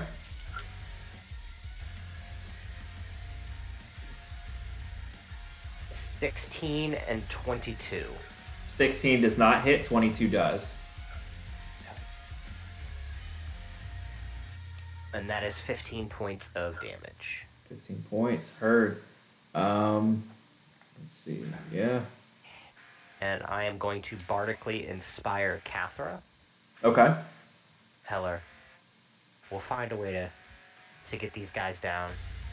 We're not going to kill your friends. All right. Awesome. So that'll be a D8 for her, correct? Correct. Cool. I'm gonna make a note of that real quick. Buck, you are up, buddy.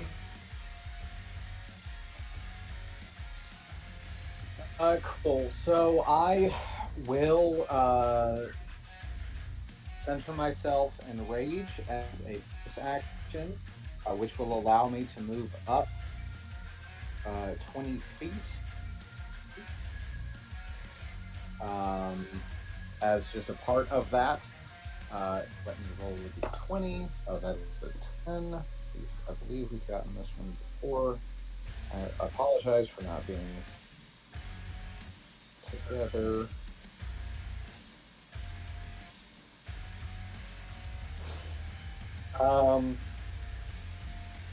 Ooh. Okay. So as I do, you see that the flames on the wall sconces and things just begin circling around me as I catch on fire, but it doesn't harm me at all. Okay. And so I begin shedding bright light for a radius of 30 feet, and then dim light for another 30 feet. And all of my attacks will deal additional fire damage. Okay. Awesome. Good for you. So I will make 2 attacks against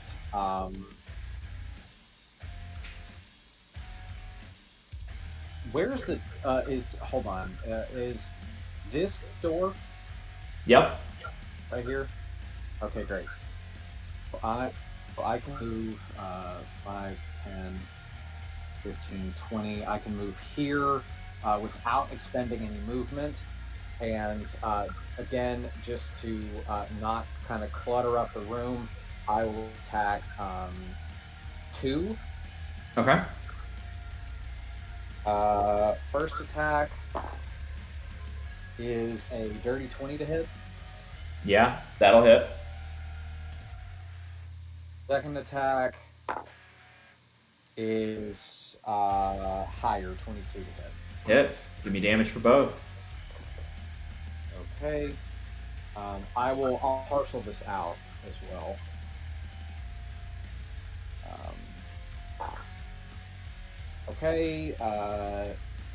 12 plus 10 is 22, plus 6 is 28. 28 slashing damage, and then an additional 6 points of fire damage. 34 damage. Okay. He is on death's door. Okay. That is all I'm going to do. And as I'll just say, this one is looking really hurt. And that's my turn. Okay. Then we go back around to Desto. I am so sorry if you already did this, but can you give me like a rundown of the giants? Like what seems to be wrong with them? So it is multiple ghosts that kind of are. There's like a shackle around their belt area or around their waist that seems to be binding all of these different ghostly forms together. And so it is these giants. I mean, they're all giant ghosts. I do want to kind of make sure I'm clear on that detail. It's not that the ghosts are forming a giant. It is sort of a Paperman effect where each ghost on its own is the ghost of a giant. They're just being pushed together for like extra thickness, and bound within this chain belt around their waist. HG2 is very nearly like dead or whatever. Cathra has screamed for it to be non-lethal, but probably knock them out because in their eyes, they don't seem quite right. And then HG1 has taken a good amount of damage, but still has some fight in it. So she said to knock them out, but they're already ghosts, correct? Yeah, but like just don't. That's kind of what I'm getting at, because it just seems weird to me. That was She's why I was probably asking. hoping that we could try to knock some sense into them so we can like try to talk to them. Basically, so I see what you're getting at. Is like it's not like they can like fade into unconsciousness or whatever. But basically, Yeah. she's just saying don't kill them because even though they are ghosts, you as a player in this instance and as a character have the option to say I'll fuck with ghosts. No, I'm killing them, or to hold back slightly and say I have beaten the threat out of them, but I'm not going to beat the life out of them, if that makes sense. So, they're shackled at the waist, right, with their belt. Mm-hmm. Feel free to stop me if I'm asking too many questions because I feel like I'm getting there. So they're shackled like around the waist, and Yep. this seems to be what's kind of holding the ghosts together. Yes. Is what you're saying? Okay. So, in that instance, I'm going to kind of run forward and in between this group, and I'm gonna attack the shackle on their waist directly. Okay. Or I'll just say in the waist kind of region Yeah. where this belt and shackle is. Go ahead and roll an attack roll.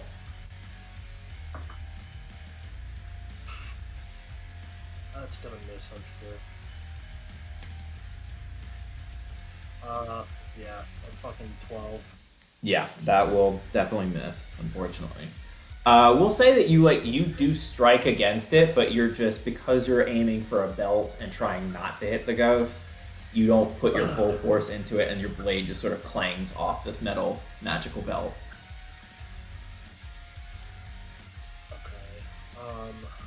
There's one thing I want to check really quick.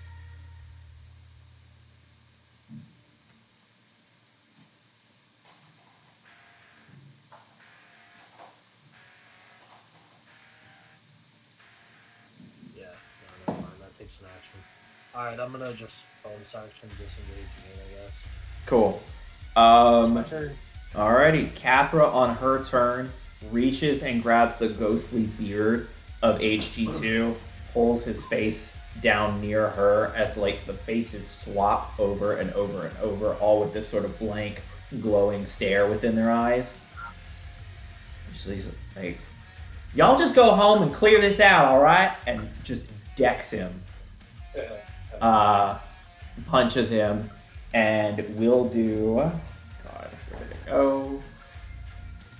That's right. I was supposed to be rolling our sheet. Sorry, I did roll a 19 on the dice, so I'm not bullshitting.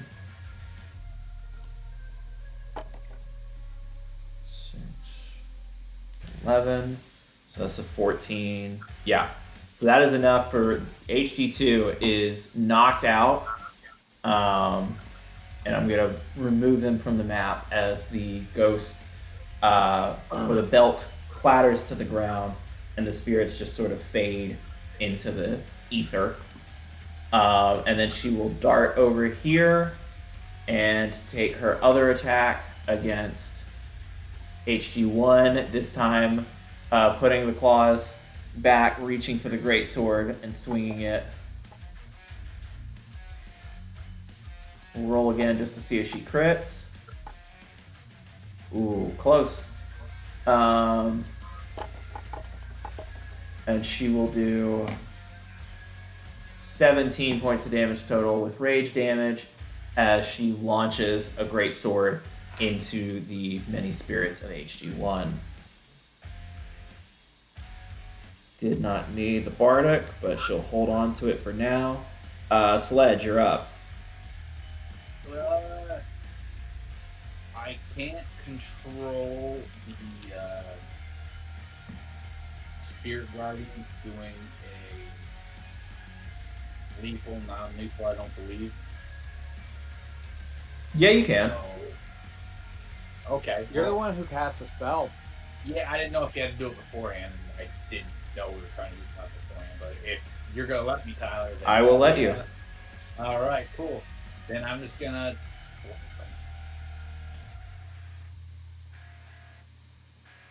that's going to be a 22. Hits. And that is going to be a 7 bludgeoning, 8 radiant. 15 total. All right. And just sit there and end my turn. Cool. The giant is going to swing down on you again. Can you make a save real quick? Yes, I can make a save real quick.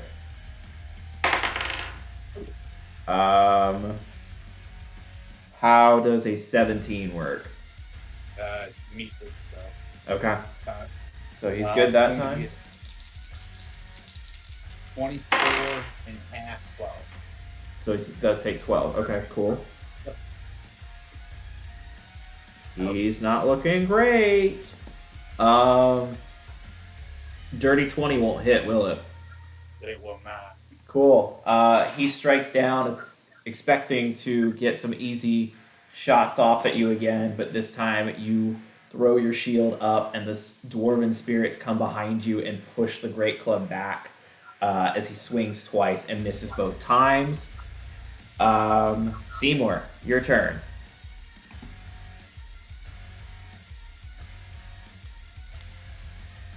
Going to kind of step up a little bit to the side and 2 shots again, non-lethally with Eldritch Blast. Okay.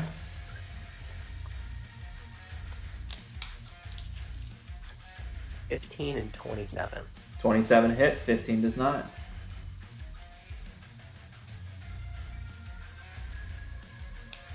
That'll be a total of 6 damage.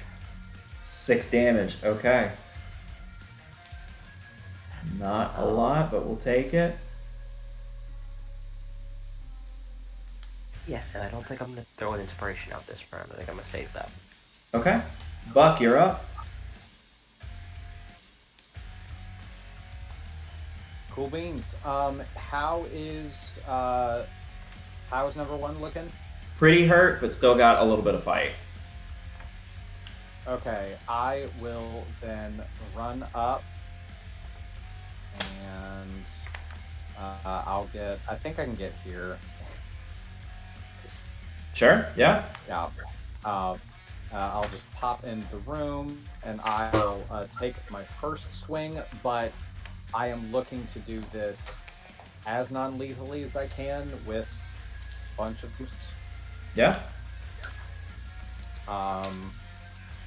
First attack, 2 16s, so it's a 25 to hit. Hits on both then. No, that was the first attack. Oh, okay, my bad.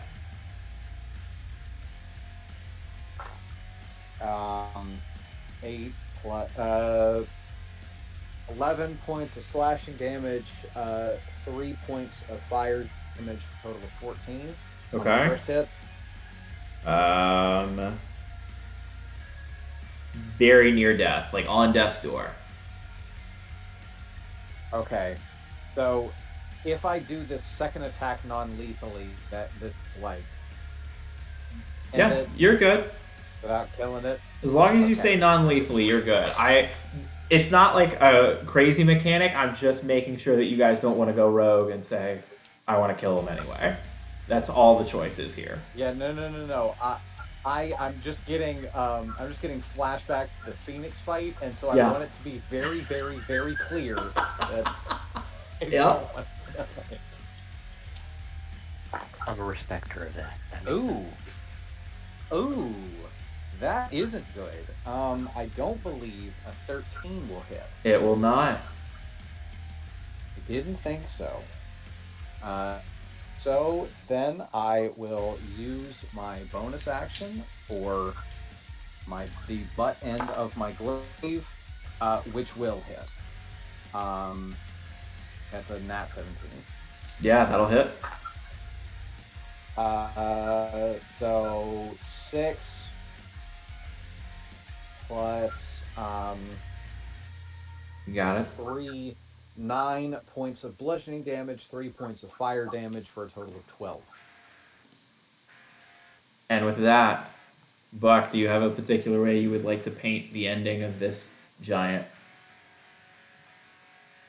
Yeah, I would. I imagine that with the one hit, I kind of bring it to its knees, and it's just as it's sitting there, like I see all of the collection of souls and things. Um, I'll just look, and it's just may you find peace, as I will like whack the side of its ghostly head Mm-hmm. with my glaive as a little bit of fire catches it, and that kind of a brief flash of flame kind of simmers down and slowly like knocks out this creature. Perfect. All right. And that will be it. This room has been cleared. We have exorcised the ghosts.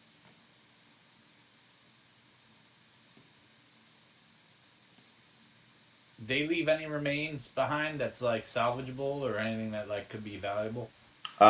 I'm double checking. I don't believe so.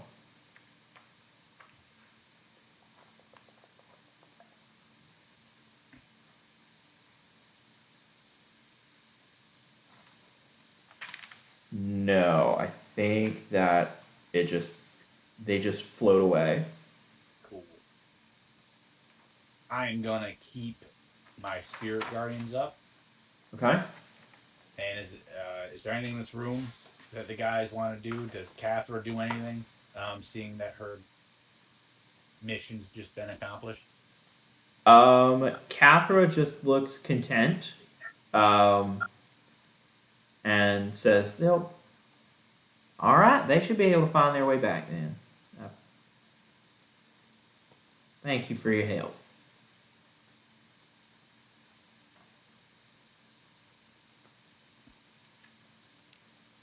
Um, I know we discussed going to the Montebank's office. I think that there's still uh, wisdom in that. But if we need to get out of here, I think that we could also do that as well. I I think we need to go see what's behind the Montebanks thing. Let's go take out this giant and see what's there. Um, do we have any Oh inclination? shit. Do we have any hunch that good old Bobby Joe's soul somewhere in here or no? Um, make an insight check. All right. Have While I'm I, doing that, real quick, have I given you guys any loot besides the Cape of the Montebank? Nope. no. Cool. I should have given you this. I thought I had it noted differently, but whenever you guys captured Nebucath off of his person, you would have taken a wand of fear. Nice. Hell yeah. So apologies for not giving that to you sooner. Looks like you guys got through the fights okay without it, but um, yeah, that should have happened. Um, for my insight, I got a 26. And while you're marinating on that, I just want to go up to Cathra and kind of do my first ever clerical duties, so to speak. I feel like it's needed with spirits getting set free and just give her my comfort and just kind of they did the right thing. Spirits are going where they belong. They're going to go home. Yeah, and I'll see him soon. Exactly. Good. You're taking this way better than they said that in the books that people usually take this. Why would that? Good. They're just gonna go home, and I'll see him when I get home. I don't know. It said some people get really upset and cry. I'm not really good with people's feelings, so but good, good. Keep doing that. All right. Why would people cry? I don't know. I think it's a non-dwarf thing. So stupid. It's so stupid. Um, yeah, with a 26, you feel, Sledge, in this evil place that with all the talk of spirits and ghosts and wanting the pieces of flesh and bone.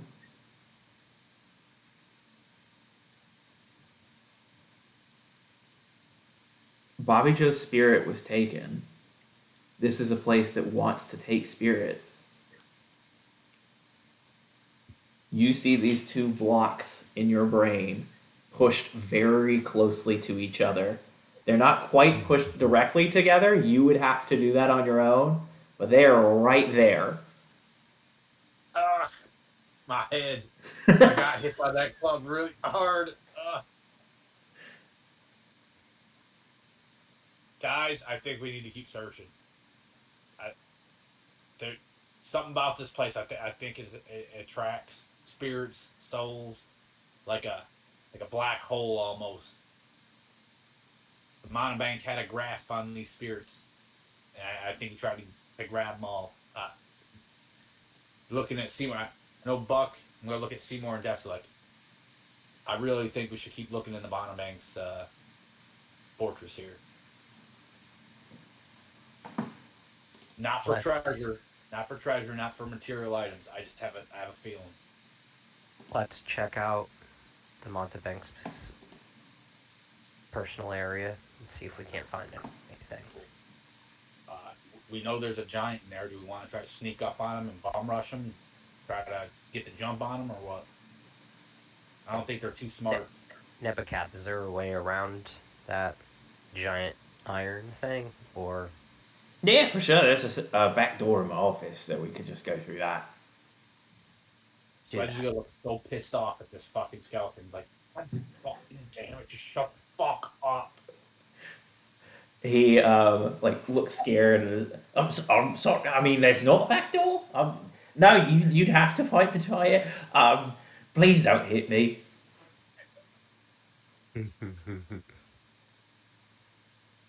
we'll take the back one. I'm so pissed. AJ's so pissed right now. I've been wanting to hit this fucking. It's okay. It's okay. You gotta go. We'll go. If you're really pissed, just run in there and fight him yourself. Noodle, keep climbing. Yeah. Keep climbing, my son. You guys saw that, right? I did. I didn't make it, so the little leg was like. Bless him. So bad. You take a fiver. I just had to feed him meds, so he's kind of a little ornery. Yeah, we'll take a quick fiver and then we'll clear out the rest of this dungeon. I will say that most of the fighting is done, but there is some exploration still to be had. Great. Yeah, so I am gonna fight it.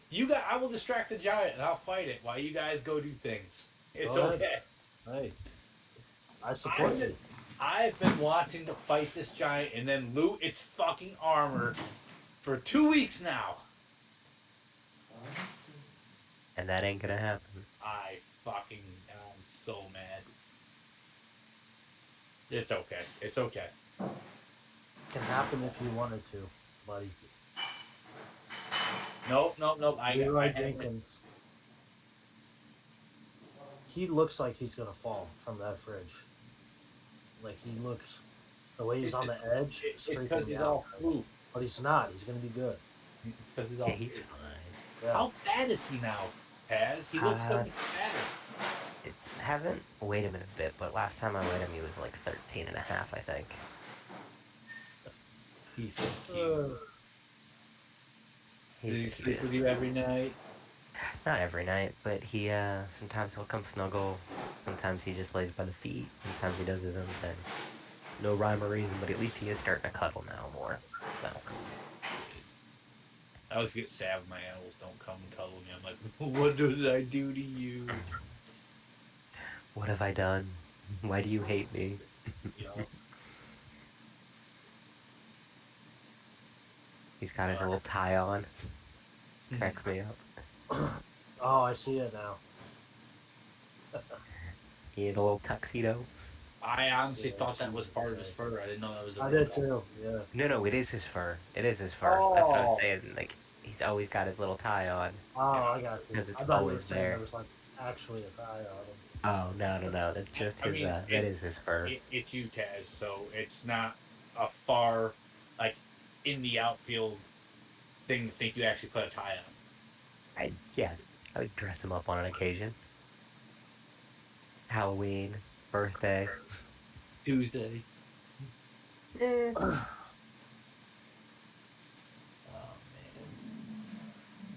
Good how you times, feeling man. with the Good times. hangover? I am like just exhausted right now. I'm pretty. I'm not.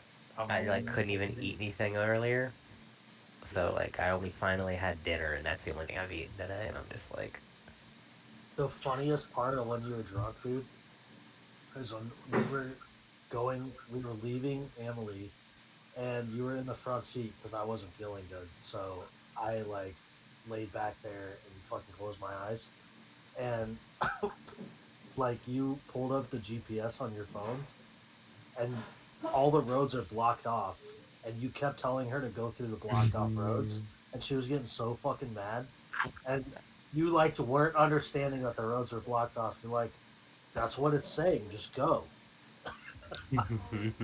And me and Steve are like, dude, the road's blocked off.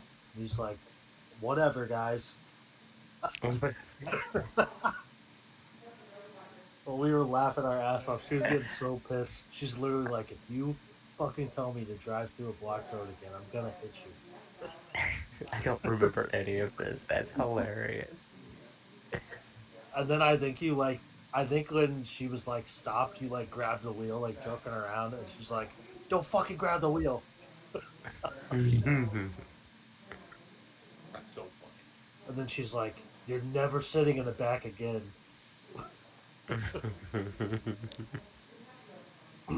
Dude, I mean that was shit. I haven't had a migraine that bad, dude, in probably 6 years. That was the Wow. worst migraine I've had in like 6 years. Holy fuck, man! It killed me. Like if I'd have been by myself, I would have left 100%. Like it was bad, dude. Sorry, I didn't realize that. Dude, migraines suck, Yeah, dude. Oh my god, it was terrible. and I don't like. I thought it was just because I was like dehydrated or something, but now I'm feeling shitty just all around. I don't know. I don't know what it was. I don't have a headache though.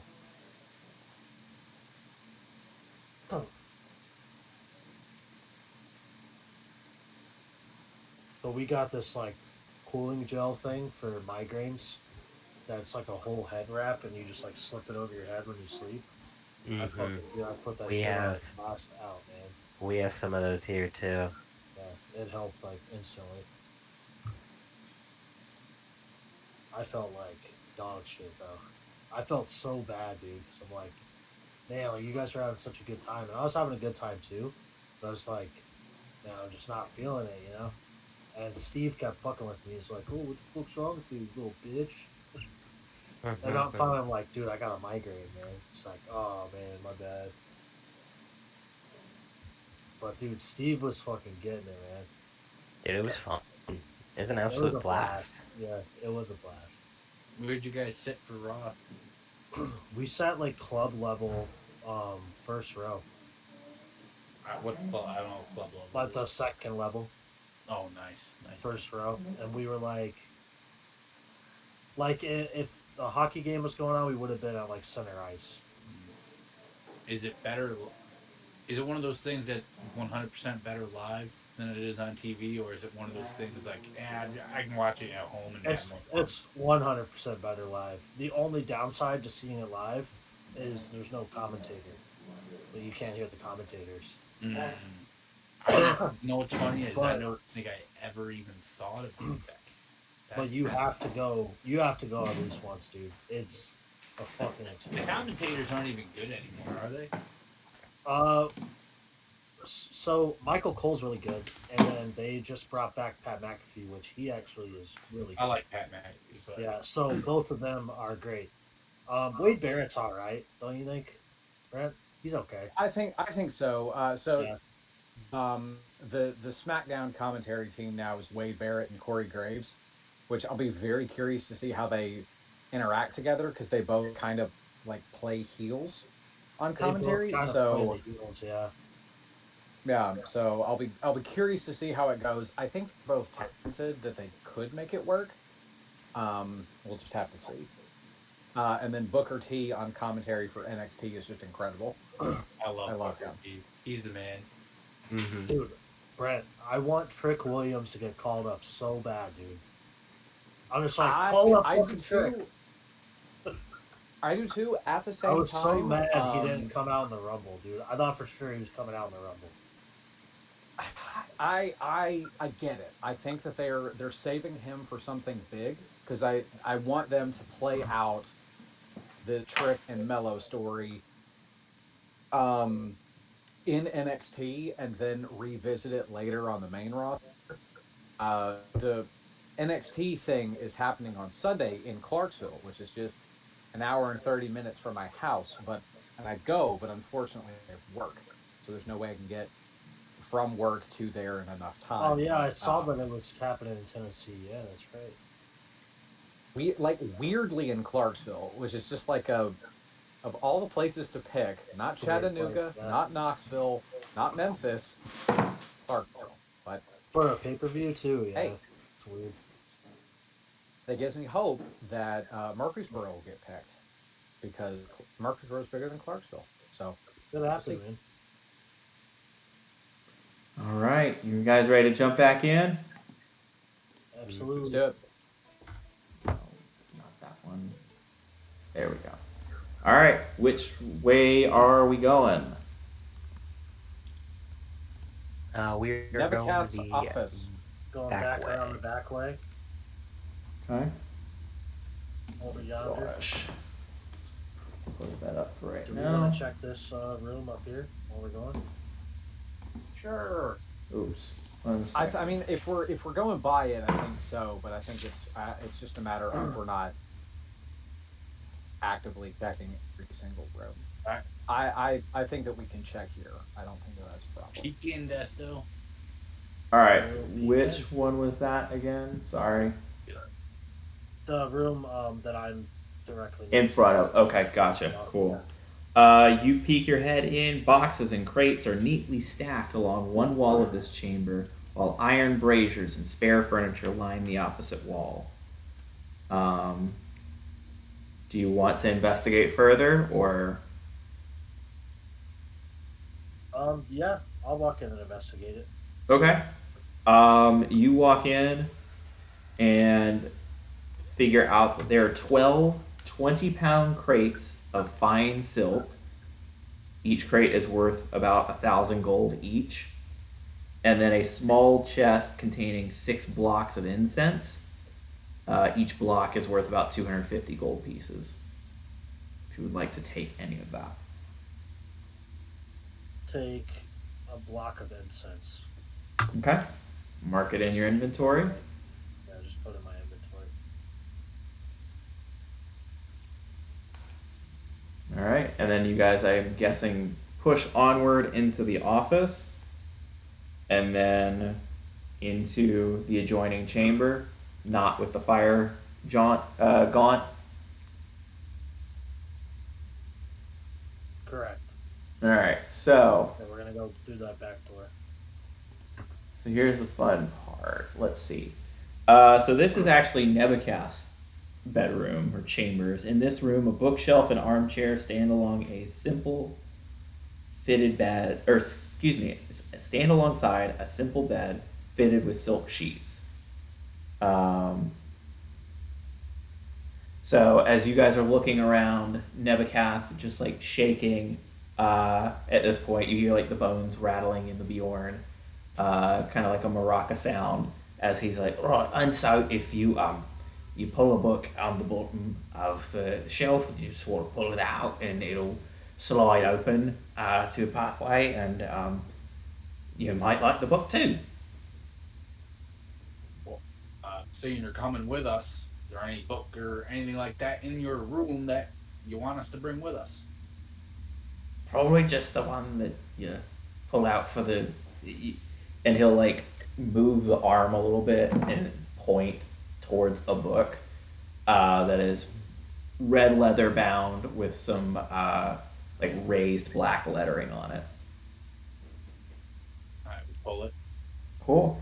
As you pull it out, you notice that it is entitled "The Blood War," which describes the unending conflict between devils and demons. The book itself is worth about 500 gold pieces. Um, if you let me know if you decide to like flip it open and flip through, but otherwise the secret door opens and you press forward into the secret passageway, which would lead to the Can I next pocket room. that book?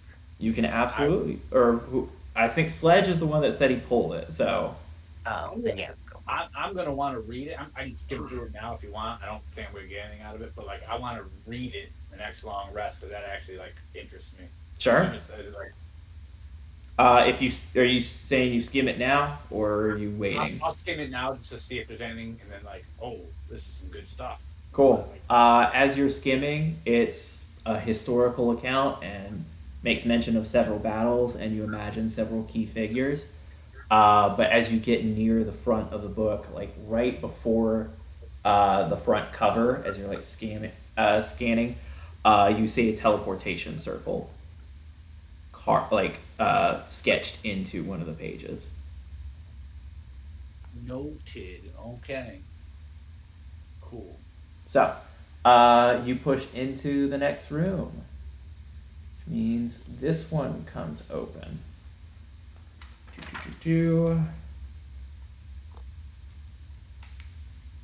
The walls of this chamber are draped with silk, and the floor is festooned with cushions. A fountain in the room's center burbles with ruby red liquid, while an ornately wrought uh, no, while a where did that go? I changed that out. Um, while a um, while the room is lit in an orange red hue from a gem that is resting in like a candle holder.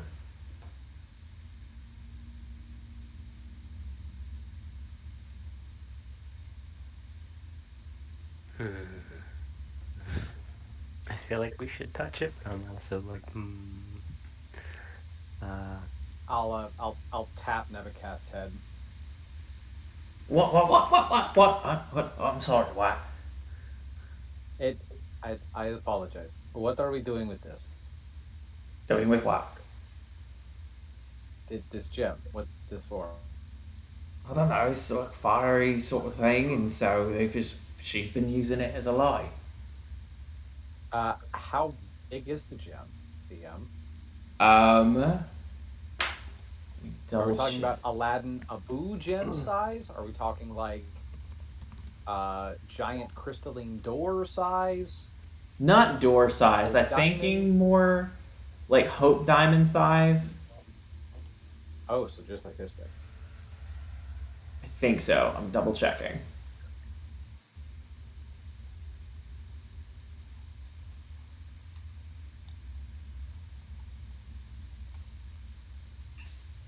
I was expecting an image. I did not get one. So, but I'm gonna say yes.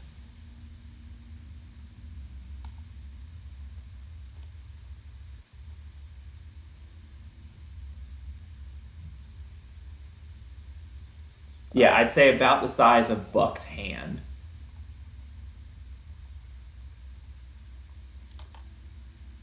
Cool. Is that all that's in this room? Mm-hmm. Okay. I am trying not to. I'll peer in the gym. Do I see anything? Make an investigation check. Fuck. While he's doing that, Tyler, did you say it's like Nemecast said it's fire like a fiery gem? Mm-hmm. Okay. If we do God grab damn it, it. guys, do you want me to try to grab it just based on how he says it's a fiery gem, or risk it with someone else? It sounds like Buck already picked it up, or is at least looking at it. No, I'm just peering at it. He's just Okay. looking at it. Okay. He sees it in the hand. What'd you get on your investigation? Apparently, Buck needs glasses because I only got a 7. Okay, yeah, it just looks like a reddish orange gem to you. If Sledge would like to interact with it, then he can, but I mean, yeah, if it's like a gemstone or anything like that, I would be curious if the guys are like, if there's nothing else to go, if there's no obvious door to go through. I'll oh, just grab. my bad. Why do you kick me out every time I navigate away from the I tab? thought this gem was like we had to grab it to like open the door or something. So, No, you will see that you can move into the next room. um, Um, what then? What? Fuck, what do you see? Like, should we try to snag this? It gives light. Like, what is it? I mean, it looks like a gem, but apparently I don't. I mean, it's shiny, it's pretty, but I don't know what I'm looking for. So, somebody else may see something. I think it's worth taking if it's in the secret room. Wait a minute, Nebuchadnezzar, why did you have access to this room if you don't know what this gem is for? She uses it as light. I don't know. I mean, I know she uses it as a light, and I know it is some sort. I know it's magic. I know it's powerful, but I'm gonna grab If it. there's something you're not telling me, Insight check. you wouldn't. go ahead and roll an insight check. Somebody said they were grabbing it. Yeah, I'm gonna grab it there, Tyler. Okay, you grab it. That's a nat 20. Cool. That's a 10. Definitely the time that I wanted to roll a nat 20 was on that, you know. Mm-hmm. So what you see, or insight from Nebuchadnezzar in this moment, as you all are asking him questions about like, this is the boss's space, and he was like semi chummy with the boss, but he doesn't quite know everything that's going on, and you are fully in tune, Desta, with the fact that this is a middle manager for all the pros and cons of what that means. However, you do look at the gem, and as Sledge picks it up, you see roiling flames within the gem, and you see a hand pressed against the interior wall of the gem, and that hand is made of fire. Oh shit. Ooh. I'm Um, I'm gonna start saying to Buck like he's telling the truth, and then I'm gonna stop mid sentence when I see this. and I don't see the hand, do I? Or by grabbing it, do I? You pick it up, I would say without investigating, you just like it feels warm to the touch. You see some light emanating off of it, and like, yeah, like a faint fiery pattern to it. Like if a geologist named this like a firestone, you would be like, yeah, of course, that's the geological name for it, but it's still a rock. I'm gonna walk up to him and like something's inside of that. All right, Uh, something's inside of it. no, a person. I saw a fiery hand. As he calls attention to it, yeah, you see a Beautiful. fiery like hand, then another hand, and then like a ghostly face of fire press up against the gem, and then sort of like absorb back into it. Oh, don't you worry. We're gonna figure this out together, there, Desta. Cast identify. All right. Um, Another use of the identify spell. Welcome back, sir. Alright, what do we have here? It seems as though you have picked up an elemental gem. There are different elemental gem types depending on the different elements. What you hold in your hand is a fire elemental. Trapped within the gem, as you were to break said gem against the ground, you would be, in essence, casting a conjure elemental spell, with the elemental predetermined by the gem you've picked up. Nice. Very nice. Mm-hmm. Hopefully, And hold on to that. uh, it's just like a lava lamp. My cast identify didn't tell me anything crazy. It's just a lava lamp, guys. Deception. I, I, I'm just gonna. I obviously failed that. Okay. I well, I'm like it, and tell him the truth. Like, oh, It's elemental. It can be like a lava lamp, but basically, in case of emergency, we got a makeshift cast elemental. Basically a fancy lava lamp. Yeah. Very fancy. That's what Mhm. and I shall name you Roy.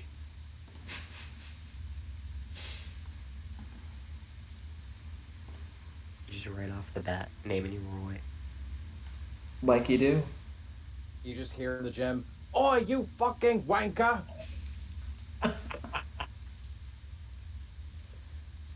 I'm gonna start heading to that back room. Hmm. When we throw it, we have to be like, "He's there! He's there! He's every fucking where!" He's every fucking. All right. Which room are you referring to? That one? Okay. Yeah. You walk into this room. You see a large bed with brass posts and silk curtains that dominates the chamber. In the corner, you see a lyre engraved with elaborate figures leaning against the wall next to a cushioned stool. You also see a cloak draped over the bench against the cushioned stool.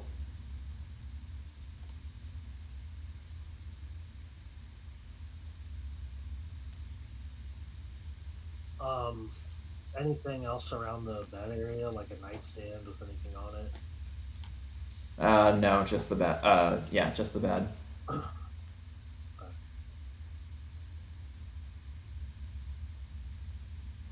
Um, I think I would pick up the lyre and kind of take it to Seymour. Just like Yeah. any use you could have with this. I'll give it a couple quick strums and try to see if I sense anything magical from it. You absolutely do. Let me pull that up.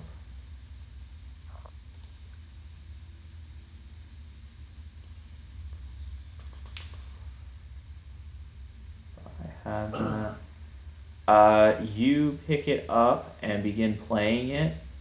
You. Oh. Um.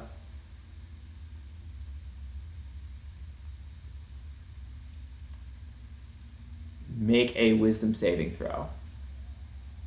Oh Jesus! Oh no! What have I done?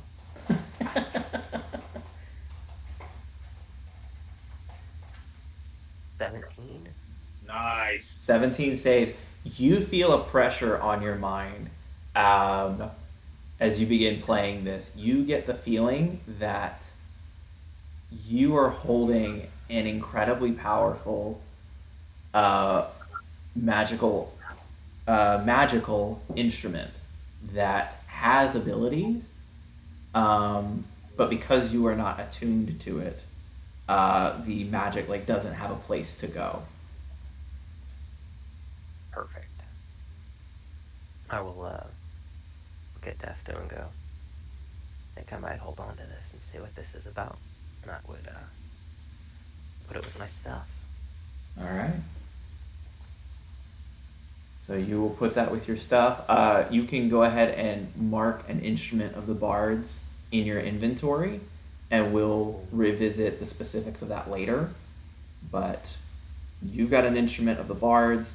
Sledge has picked up an elemental gem, and someone has the wand of fear from Nebuchadnezzar.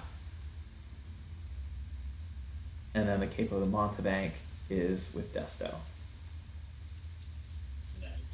Clutch. Did you say that there was another cape in this room? There is. I would like to grab that cape and put it on. Okay. Let's see here. So Not investigating it, not doing anything. obviously, because these are all magical items, you feel that between your own sense of magic, or perhaps with the artistry of Sledge, that these could be altered to more fit your aesthetics. But you pick up a blue cloak with a golden border, um, and as you put it on, you also get a feeling of magical power that it presses against your brain for a second as though you need to attune to this, um, but could provide you with benefit after you've been attuned. I want to turn it slightly so it's like one of those little half capes. Mm-hmm. Because I imagine that it's not very big. And I want to do the specifically. I'm thinking of that one senator guy from at least like from the prequels in Star Wars, the Bail Organa who Bail becomes Organa. Leia's father, Yeah. and he walks around with like half cape all the time. That is the look that I'm going for. Cool. You've picked up a cloak of protection. You just haven't attuned to it. Let's go. Nice. Damn Nice. it, that was your chance, Sledge, For what? to increase your AC, right? I already got one. I can't have two. Or Double- can I? Double stack 'em. If I melt them together, they become a plus cloak protection +2, right? Yeah, no, that's not how that works. Good try. Good try. All right, are we just moving to this next room? I guess. I check the bed, make sure the bed isn't magical. Roll an investigation check. God damn it. The bed's a mimic. You're eating alive. Cocked. 9. Just looks like a normal bed. I don't like the way you said that. I don't like the way you said that. We should just leave it be then. We all investigate the bed. Yeah. I'll stare at the bed for a second, and then there's a faint chant in the back of my mind that one big bed, but I resist the urge and I turn around and I go with the rest of the group. All right. Pressing to the last room in this section. Last room. And then we fight the giant, right, guys? Sure. We all just say sure and then we leave you. He's bad. Me and Roy will take care of it. Get out of here. I'm sure Roy's gonna be really effective against him. He's there for fucking emotional support, okay? I'm here. Just keep him inside the gym. I'm gonna have Roy hang onto my shoulders so it looks like I have a fire cloak. I investigate this bed. All right, 1 second. 1 second. Cool. So you walk in. The luxurious appointments of this palatial bedchamber are at odds with its back wall. There, scorch marks and a cracked masonry radiate from a heart broken in two, carved into the stone. Sitting on a desk off to one side is a black tome, its cover emblazoned with fell iconography.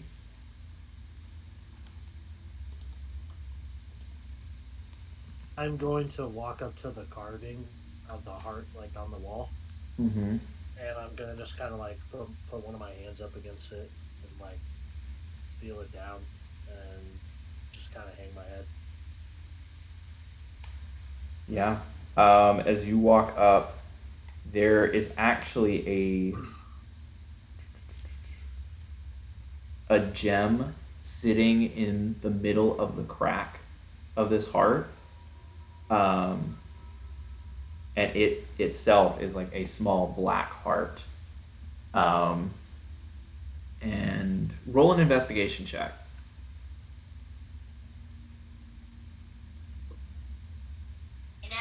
Joker. 21. What the fuck was that? It wasn't me. You roll a 21 investigation check.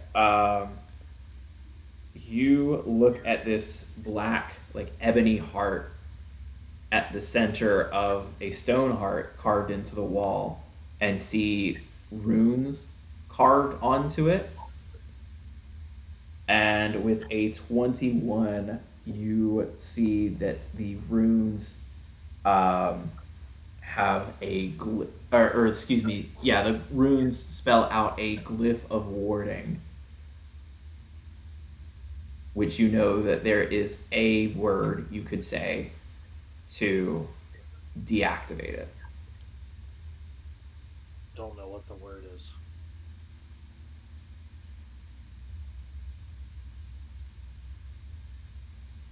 Yeah. So that's the heart that he's looking at is the glyph warding. So there is a giant stone heart that has been torn in two, carved in stone. At the center of that tear, there is a smaller ebony heart that has a glyph of warding carved into it. And the way that it is I'm carved, there is a word that could be said to Okay. deactivate that glyph. I have a few words I'm gonna try. Uh, I don't know if they'll work. Keston, do you want me to try to dispel magic here, or If are you good if with you the? Are if you you good don't with? mind, yeah, sure. Yeah, I didn't know I'll if say there a was. couple words first, though. I guess I, before you If you come up. fail, is it gonna set it off? I don't know. Do I know Well, if let me the get out of the word is room if wrong? you're gonna fucking do that. Do I know if the word's wrong, Tyler? If it'll set it off? Let me look up some language real quick.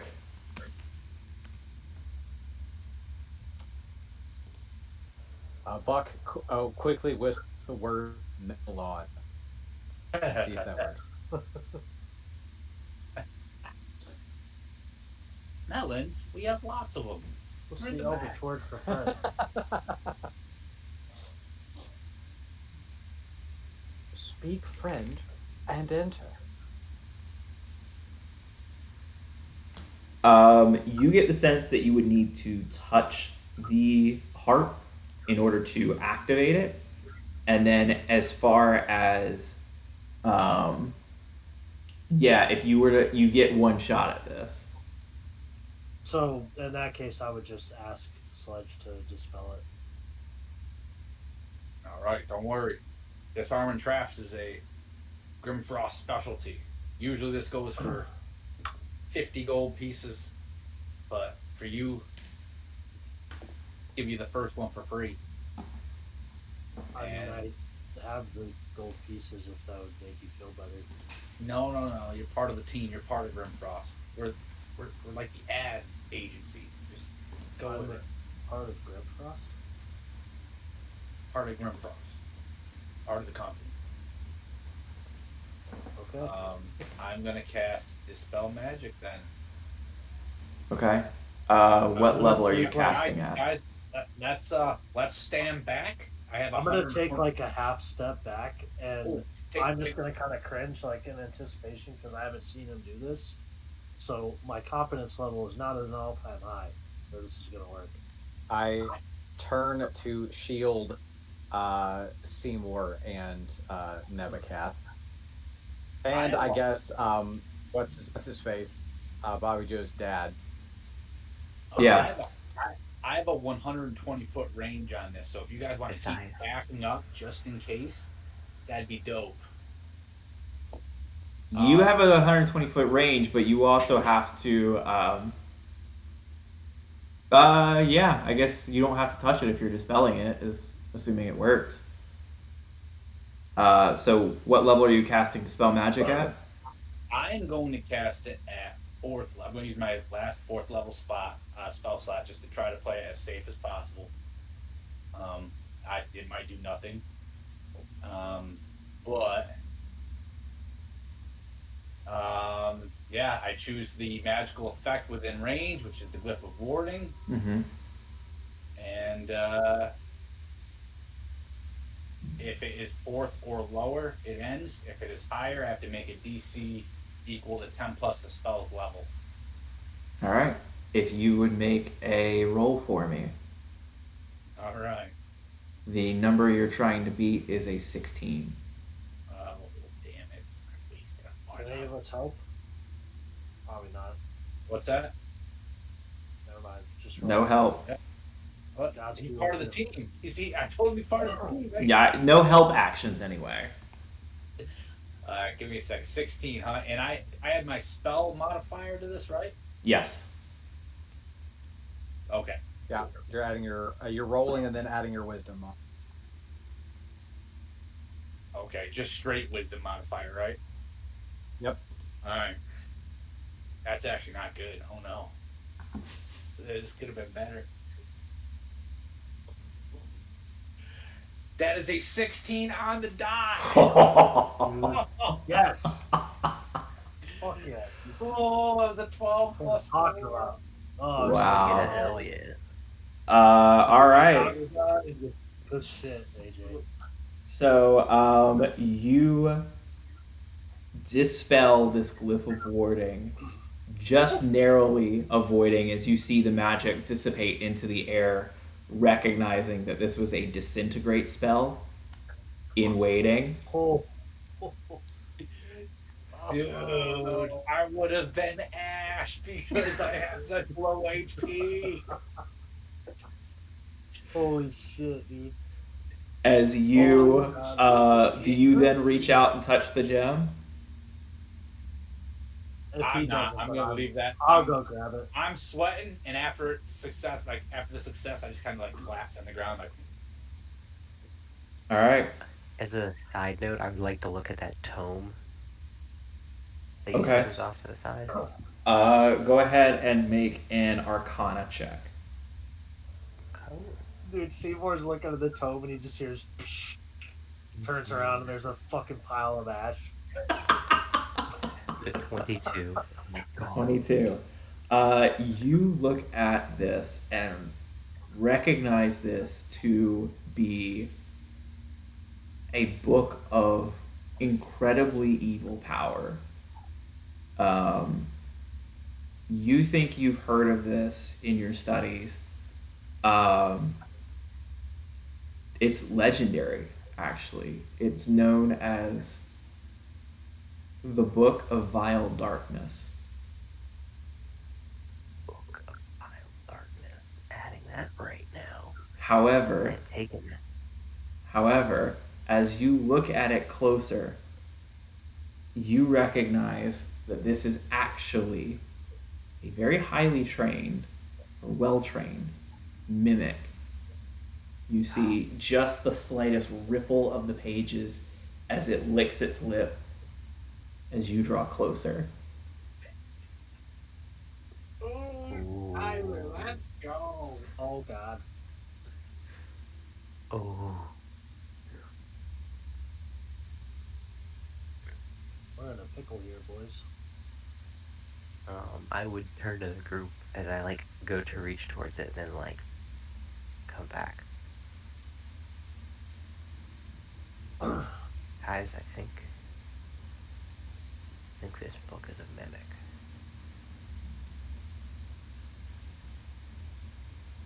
Do we leave it, or do we do something about it? Can you pocket it? I could not. If I touch it, Uh, it will attack me. Am I still focusing on There's getting like this gem? I was just about to ask you, Desto, are you still like reaching for the gem during this I conversation? mean, I would say, yeah, I already probably am getting the gem. Okay. As you touch the gem, you see a door begin to open, but it doesn't lead to the next room. You see the two halves of this heart spread apart, and on the other side is a blue, purple, black, inky portal. Oh shit. I'd say Uh, after that opens, I'm just gonna kind of turn around, like pointing over there, like, what just happened? Yeah, fuck the mimic. That. Wait, there's a mimic? Yeah, I ah, think this book is a mimic, but Is it in your hands, Seymour? no, the book's sitting on the desk. Oh, Do I so, recognize the book? You would make a history check. uh, Oh no, wait, I'm so sorry. Um, Desto, you absolutely recognize the book. just just so I'm tracking Tyler, like it's not a book, right? It's a mimic that just Correct. looks like the book. It is a Okay. So mimic. if it is the mimic, then it's not the actual book. Yes. Right. It, it's just made to look like the book. Just as a mimic in a treasure chest isn't actually a treasure chest, if you defeat it, it does not turn back into a treasure chest. It's just the creature. Yeah, I So wanted Yeah. to track. I'm gonna look at it, and in my head, I'm like, man, I'm really glad that Seymour looked at the book first and noticed it was a mimic, because if I'd have seen it, I definitely would have grabbed it to destroy it. Mm-hmm. Um, and I'm gonna just look and yeah, I agree, Seymour. Fuck the mimic. What do you guys think's on the other side of that portal? Only one way to find out.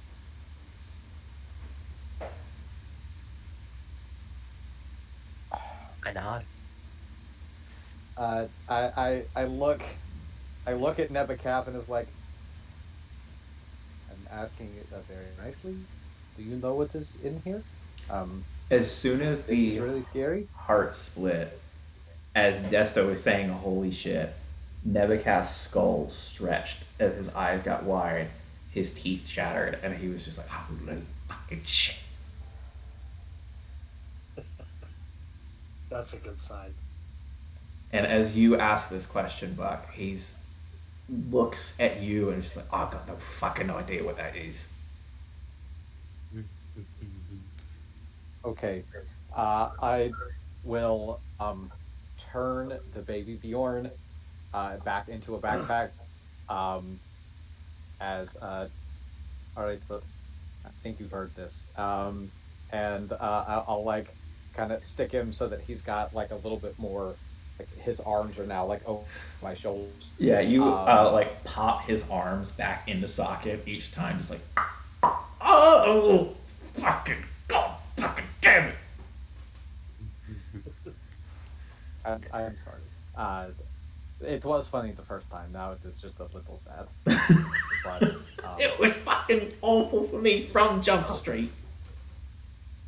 yes, I know. But you also lied to us and tried to kill us. It's I'm the allowed to make fucking it, bad guy. but not anymore. You are now the mortally gray guy. Well, I don't know about that yet. I'm gonna kind of Oh, just spend cut. enough time with us. Here, and I just shove a cookie into his mouth as I get ready to go into the portal. Right after he shoves the cookie in his mouth, I'm just gonna kind of look at everybody like, guys, I've I completely understand if you don't want to go. This could get us all killed, but if Bobby Joe is through that portal and there's a chance we could save her, and we don't, I will never forgive myself. I have to go. Say no more. Let's go. Buck, as he's been talking, Buck is just inched forward and it's just like, I'm going in, no question. Like, I appreciate it. That's sweet. Just a silent nod. I'm gonna look at Josias. I I think I can take it.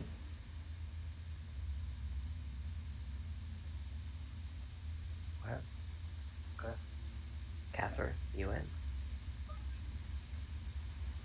Yeah, I'm just really kind of freaked out right now. I know I was living with ghosts, but this is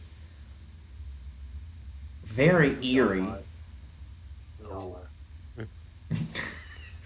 Don't let the she silence make you think that I'm enjoying this. she like takes a second to register what Desto said and like starts to maybe correct of like that's not quite what I meant, and then it's just like, all right, well, let's see if we can get yours ghost back then too.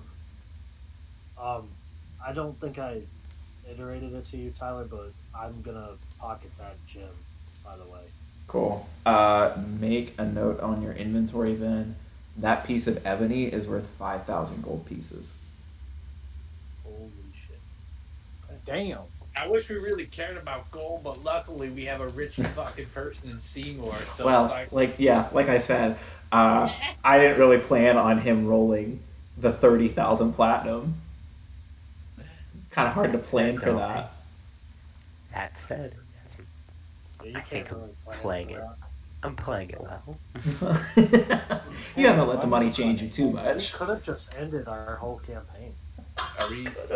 we're jumping in, right? Like, let's fucking go. We're ready. Roy, you ready? Sure are. Let's go. You just like rattle it around and you hear like just the faintest sound of like thumping. Um, I think he called me a cunt. I'm gonna let I'm gonna let Buck go in first before me, and I'm gonna have a moment where I'm a little jealous of Nebucath because he's in the baby Bjorn, and I have no shoulders to ride on anymore. And then I'm gonna shake it off and just go right in after him. Incredible. All right. Uh, yep. Fill the creepy portal, guys. You all go in the creepy portal, With that. and this may be the last scene before we end tonight's session. On the floor. Oh, my bad. Let me clear this up in Owlbear real quick. As I'm reading this out. On the floor of this otherwise empty room rests an open book, its ancient pages rustling ominously, despite the lack of a breeze. Here we go. There you go. That little room, bottom right corner. The flagstones around it are charred and cracked, and the room's walls are veined with narrow fissures that disappear into darkness. You see on the floor another book, the Book of Vile Darkness.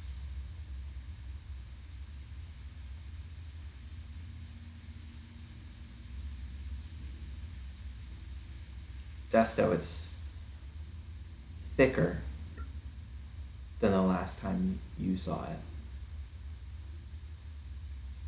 One of the pieces of history that everybody in the party has heard at least the legend of the Book of Vile Darkness. To what extent people are familiar, um, I'll kind of leave up to you guys. Desto, you have some more experience than anybody else, I would say. Um, and maybe we can do some rules for history and stuff like that. But I think the key details of those legends is that this is a book that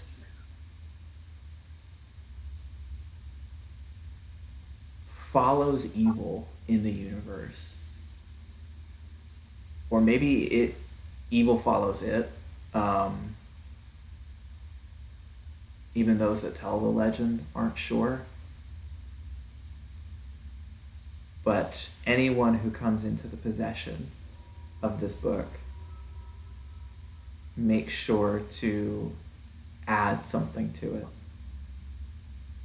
And so this is a book that gets bigger over time.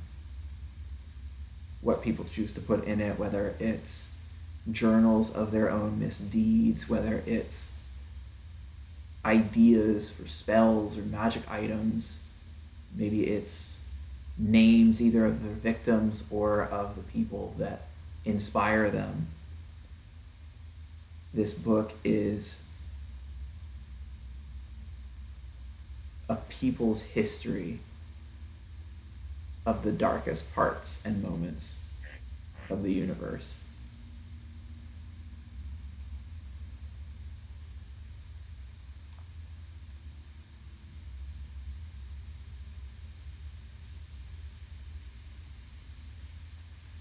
Is it on like a pedestal?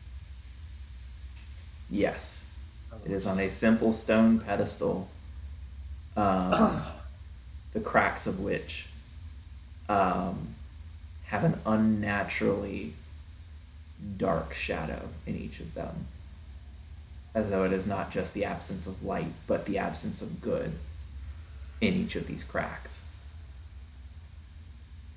I'm going to see it, and my heart is just gonna like drop, and I'm going to, in my mind, like go to a quick flashback, like just a quick moment that I remember of my father like pleading me not to use this book, and me being the stupid young idiot that I was, not listening to him, and now it's back in front of me, and I'm gonna I'm gonna run up and just stab it. Okay. Whoa! I was not expecting that. Go! Go ahead and make an attack roll. Would you say that the book is surprised? No, I'm totally kidding.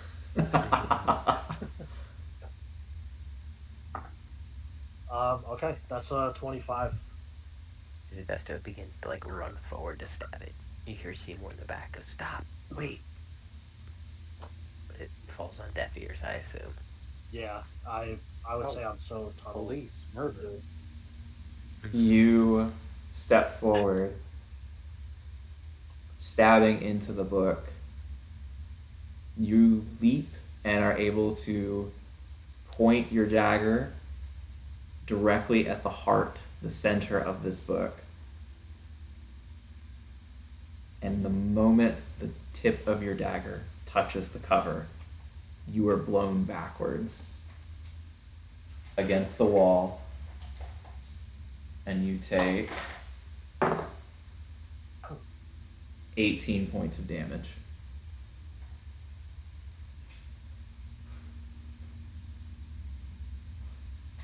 As just a thunderclap of sound and a feeling of despair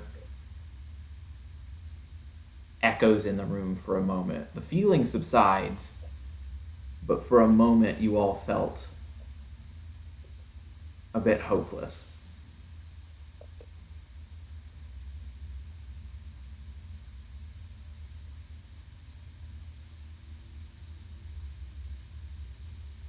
I would say I'd get thrown back and smack into the wall, and I'm just kind of dazed for a minute. Mm-hmm. So I'm not really gonna say anything. I'm just kind of like slumped into the wall. I'm not unconscious, but definitely reeling. Yeah. I would go like look towards Desto as he got thrown back and be like,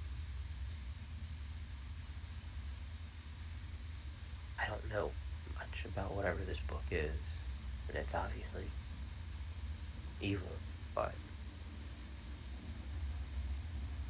I don't know if we can destroy it like this." I'm gonna kind of like start bringing myself to my feet, and I'm gonna yell at everybody like, "Do not touch that book, please."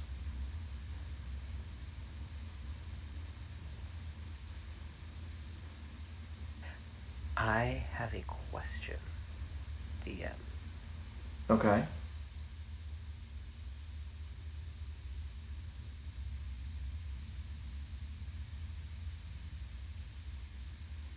The book that I found for Lyra in the past, or Lyra, Mm-hmm. um, it was like a purple book with gold writing, and it's the one that we used to get Lutu. Mm-hmm. Is this book similar in style to that, or is this got a completely different feel to it? Completely different feel to it.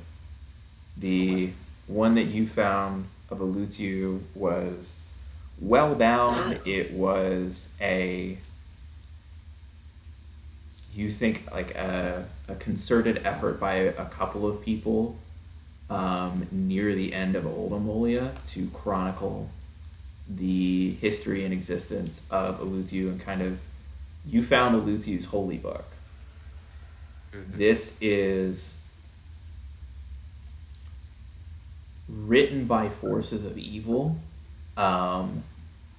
And while I'm going to go ahead and throw this out there just because I don't want to alter the trajectory of the campaign from where it's going, because if I drop this name, it might feel like I'm doing that, but I'm not. The book was originally authored by Vecna. Vecna's not going to play into this campaign at all. I'm just giving you some like D&D history. But an idea of like who powerfully existed and authored this book. Since Vecna vanished in Old Ammolia and lost control of the book, like I said, any significantly evil person that has come in contact with it adds their own stuff to it. So you are getting more of like, it is still leather bound, but all of the pages are like different corners popping out. It is a very roughshod looking thing. More in keeping with something that like is bound by string and has like a bunch of shit glued in it or whatever. Like it's bound with the same level of care as like a 7-year-old's arts and crafts project. Got it.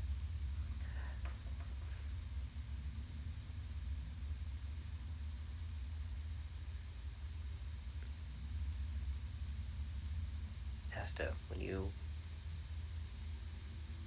made your speech right before walking through this portal without doing anything to find Bobby Joe, do you think this book might have information on it? No, it can't. It can't? That can't be the way.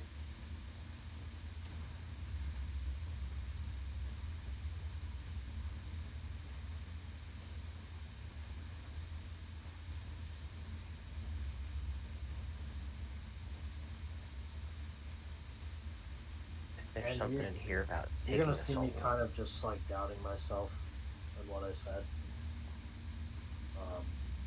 Just like there's no way that can be the way. Seymour, I'm gonna have you roll an insight check here.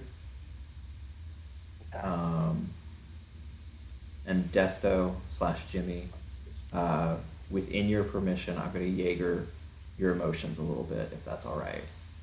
That's fine with me. Insight of a 12 plus 5, 17. 17 total.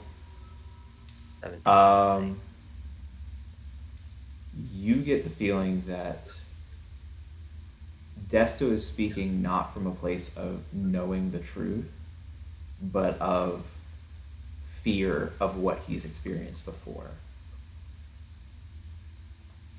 You get the sense that the emphasis on can't is motivated more by a desire for it not to be the case than any actual foundation.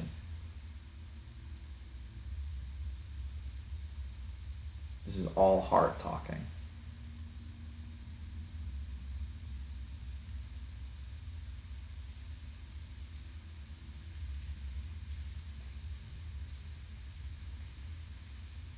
If I try to read this book, Desto, does that mean I'm going to turn evil?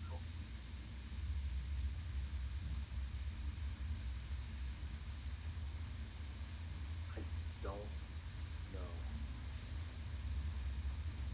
And You've you're read gonna this see book, though, tears start before. streaming down his face. Right.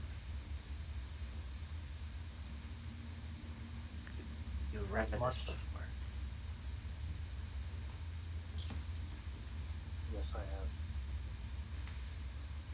As much as I know, it can affect people differently. I don't know what'll happen. I don't want to know. I don't want to find out.